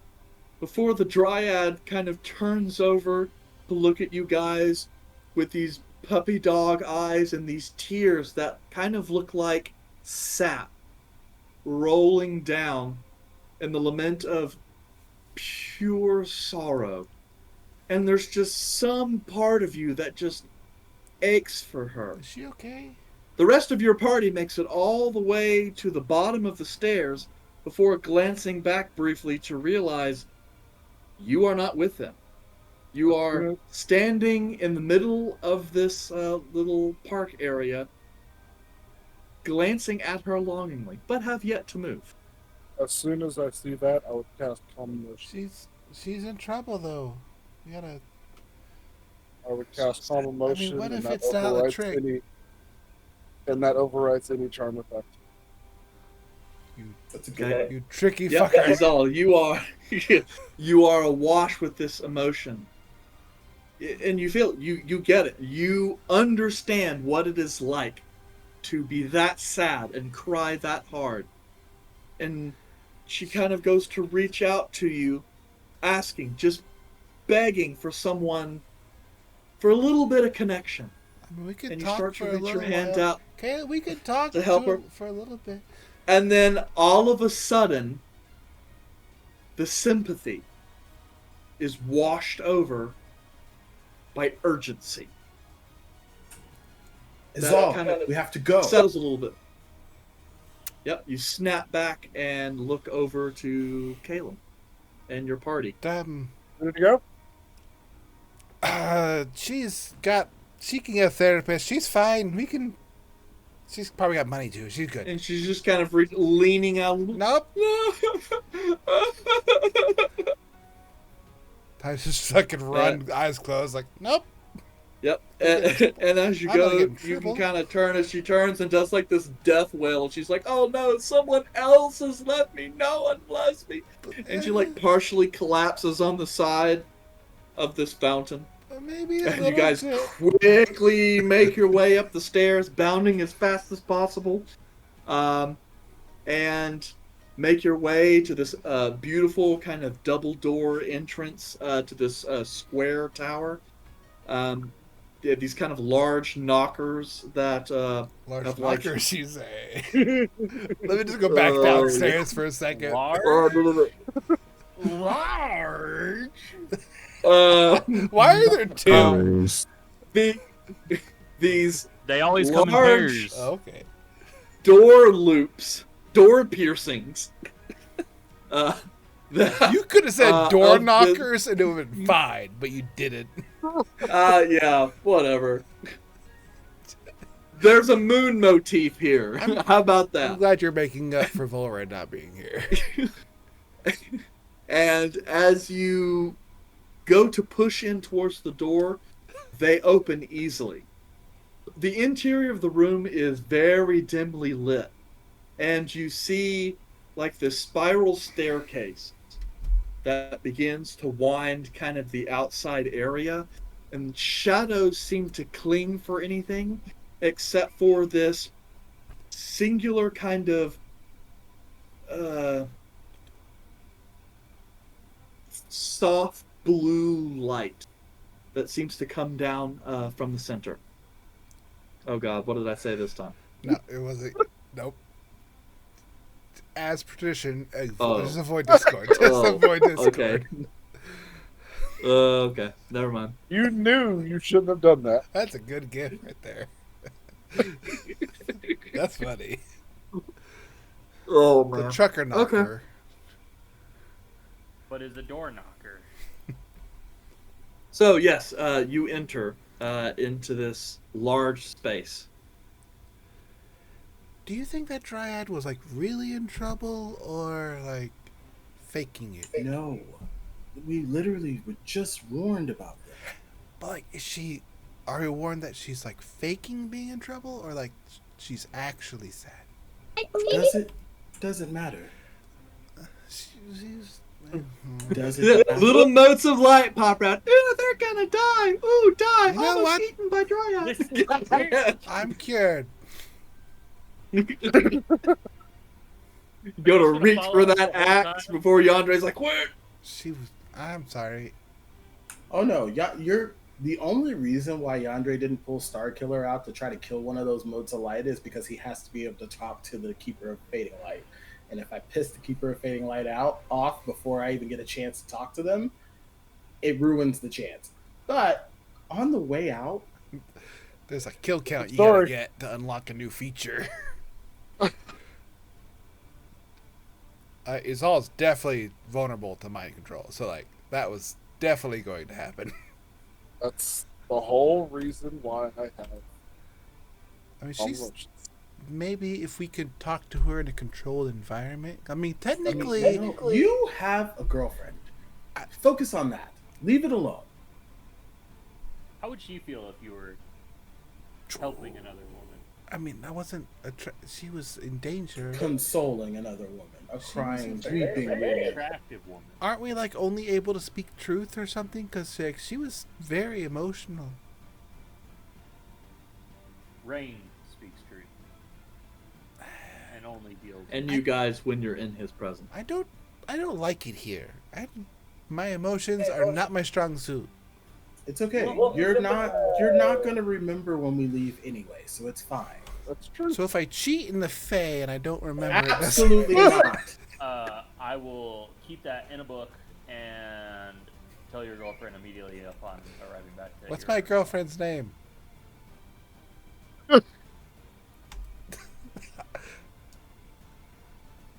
Do you at least know You where got she it. works? I Do you at can't least? say it this time. That's an easy one. Oh boy. Adventures Guild. Yeah. We keep moving. Do Jesus. you know her race? I know it. I don't know. I'm so glad I can just throw the name out there, and he's like, nothing. You got me there. Anyway, I'm good. I'm good. Thank you, Kelmac, for throwing that out there. She's very convincing. Walk through the door. The door is open. So the doors open as you step in to this kind of open area with a spiral staircase that seems to go up to the next floor. Shaft of blue light. As you kind of enter, you guys kind of see out of the corner of your eyes. It looks like almost as if some of the dust that's caught by the light kind of shimmers ever a little bit and appears to make a vaguely humanoid shape that starts to kind of look over in your direction before just disappearing. Are we permitted to touch the dust in this place? You don't touch anything. Oh, can't walk through. I put my hands like cross my arms like this. So, no touchy. And you said there was a vaguely blue figure. It looks like that. It was almost as if the dust. It was almost kind of like as if the creature was invisible, and shimmering dust had kind of settled on him just a little bit before being brushed off. Is there another area to this room, like another pathway? Nope. There is just a part of the spiral staircase that goes up to the next level. Forward. Oh wait, Izal, can you not see ethereal things? That's me asking you, like as a genuine question, not like in character. I mean, I can typically see like they gotta be ethereal. So I look around, I see Reggie, I see Maelor, even if he's not visible. No, Well, no, because he doesn't enter the ethereal plane when he's gone. He enters the book. I think I see That's him. cool. I just see Reggie. Maybe. Yeah, and I guess actually as you kind of are looking around, yeah, with Aranthier, you can actually kind of see it's hard because it's dim here, but I guess you have dark vision, so what does that matter? You do see what kind of looks like humanoid figures, mostly kind of elven or eladrin, that kind of slowly kind of meander the place a little bit. Not necessarily paying attention to you guys, just moving around, occasionally looking at you guys, and you also see like spectral forms of light, similar to those little ball lightning fairy type things that you guys had saw out there. Just kind of slowly kind of moving around. But none of them seem to pay any particular attention to you. And there's some kind of ghostly things what am I looking for exactly? Like, they're not paying attention to us. Then we just go up the stairs. Yeah. There's nothing blocking the way, is there? Is there a... It's like ghostly or anything. Yeah, I'm looking Nope, for nothing blocking the way. ethereal wall. So nothing. And then, Nope. and then Volrad would use his portal sense just to make sure there's not some secret portal he's supposed to be taking. Secret portal. Like in some like magical area, there's just a ton of doors that servants would typically use that seem super important, but they're actually not. They just lead to like bad quarters. Yeah. He senses what appears to be a portal beneath you guys, and then some portal-like energy above you guys, and then that kind of energy of warped space is also above you guys. I mean, it's still a little bit everywhere, but he can definitely sense a locus above you guys. I'll kind of whisper to Reggie and also Yonder's like, Andre, Reggie, could you guys see the things walking around? Yandre will use his sense. Reggie sense. Eyes of the grave. Eyes of the grave. Yeah, you kind of glance out and look. You do see figures. But it's kind of odd. As far as you can tell, there's something like undead, but you sense no essence of death upon them. I see them, but they are not familiar to me. Okay. They're not really paying attention to us. They do register us, but they're not doing anything. So, we're good. I'll start walking across, like, kind of taking the first step, like, and looking back. Give it a shrug. Upstairs, not in the room. Oh, Okay. okay. I want to stop Yandre for just a second. It's like, hey, Yandre, have I ever, like, talked or waved to someone that no one else was able to see that's not Reggie?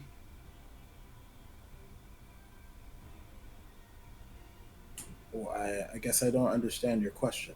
Because, like, I can see Reggie. He's like a ghost specter person. I can kind of see the things floating around here. Have I ever talked to someone who's like not there but there? That was just no one else could see them? I don't remember you doing that in my presence, but I've had an opportunity to meet Aranthier, and I don't know if you can speak to him the same way. Okay. I just worried I might have had a conversation with somebody that wasn't actually there, and that would look really weird from the outside. Well, you talk to everyone, so it wouldn't have been weird to me for you to do that. But you can again, kinda see him, yes, I don't understand why we're getting stuck on this right now. I don't understand. There's a archfey that I need to go speak with, sorry. and it's kind of important that we get that done before you guys touch something or take something that you're not supposed to. Gotcha.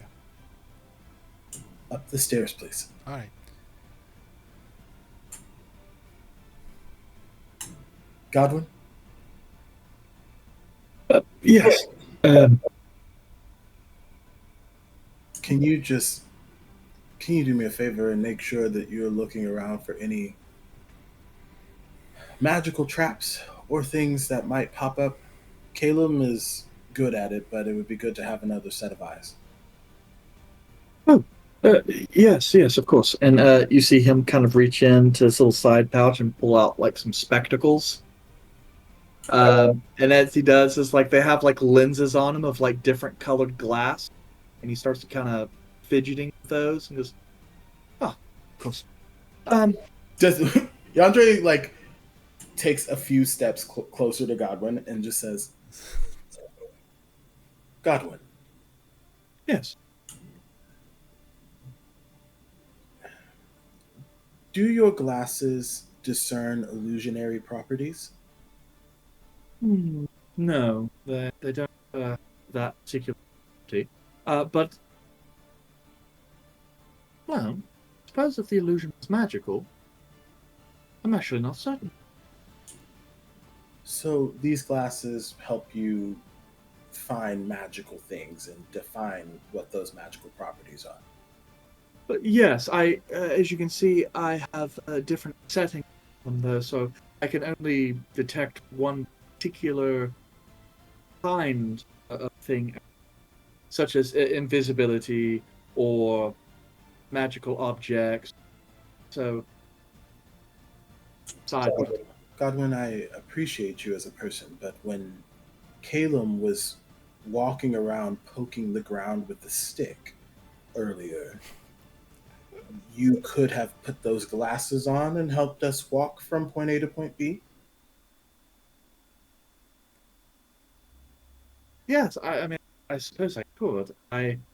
Sorry, I was taking notes and taking in a look on that. I'm gonna walk up to Godwin and just kind of like poke his chest Get real your quick. shit together. And be like, I need you to pay attention. Okay? There's that difference between adventurers and shopkeeper. Yeah, and like all of you guys, you don't have to have a very high, insight to know that like he wants to retort, But he's but wrong. there's that look in his eye that goes, I don't care. I don't think it really matters how logical my retort is. Galdre is not having it right now. He's got to deal with a lot of shit. Most of it from the party. I know. He's got that look like I'm a tourist. Yeah. He's like, You're an adventurer now, buddy. He's a temporary adventurer. He's on we're safari guides. That's what we are to him. actually, in a better way, like you guys are his bodyguard. Galdre will turn and just begin following up the stairs. Come on, Godwin, let's go. Stairs. Yes, of course. A little bit of distance goes. Can't hear you. I was like, he was really quite upset. Yeah, if I knew you had an illusion seeing glasses too, I'd fucking punch you. Well, as I said, they don't really see illusions, but they might see magic in illusory nature. Yeah. Perhaps clue. Yandre fell like a long distance that might have been prevented by you putting on a pair of spectacles. So just put that in perspective. Understood. I mean to say that it's not as if I knew that there were illusions or anything. We had a conversation about this. There was illusions. What? Did you not read the dossier that I wrote up for this shit? Well, respectfully, I don't read Dwarven. I mean, it's mostly characters, but okay. That's on me. He's stressed. A lot of shit's going on with him. You know what? Do your best, Godwin. At this point in time, you guys kind of making your way up to the top of the staircase to the store. I'm walking backwards up the stairs. Talking to his asshole. Yeah. Well, I mean, you're in a staircase. That's where all the conversation. You guys watch as you hear like a jiggling, and then you hear the door to the top of the stairs just open, and another room can be seen. The smell of food, tea, and like wood smoke comes through along with the flickering light of what seems to be a hearth. But we'll explore that next on chapter 123. So thank you guys for coming out here on Tuesday. Glad to be back. glad I survived because Ari over there looked ready to drive over here. Shank. He'll get you on Sunday. You're okay. That you're right. Well, I have a backup character. Well, not ready to go, but I know what I'm going to play. It worked. Well, that's the end of session 1, chapter 122. We've had a small delay. I'm glad we could get this over with and really delve back into it. This Thursday is supposed to be Adjacent with Jace. Let's see who the next guest is and who's available. I think we had Aaron on last time, and we really delved into the new mechanics of weapon properties, and I was excited about that. And I'm excited about the next topic. Who knows what it'll be this Thursday. And then the following Tuesday, we'll go right back into the next session, chapter 123. And if you happen to be in Dallas for Fan Expo 2024, you might be able to sign up for a session that I run at Fan Expo and play in a game where I am the DM for it. But I think that's everything. After next week, we'll be back to Baldur's Gate and D&D combo, and we'll see you this Thursday for Adjacent with Jace at 8 o'clock p.m. Central. See you Thursday, whoever it is. Be there. Mysteries. Good night, everyone. Have a good night. Stay safe. Avoid bad weather. Bye-bye.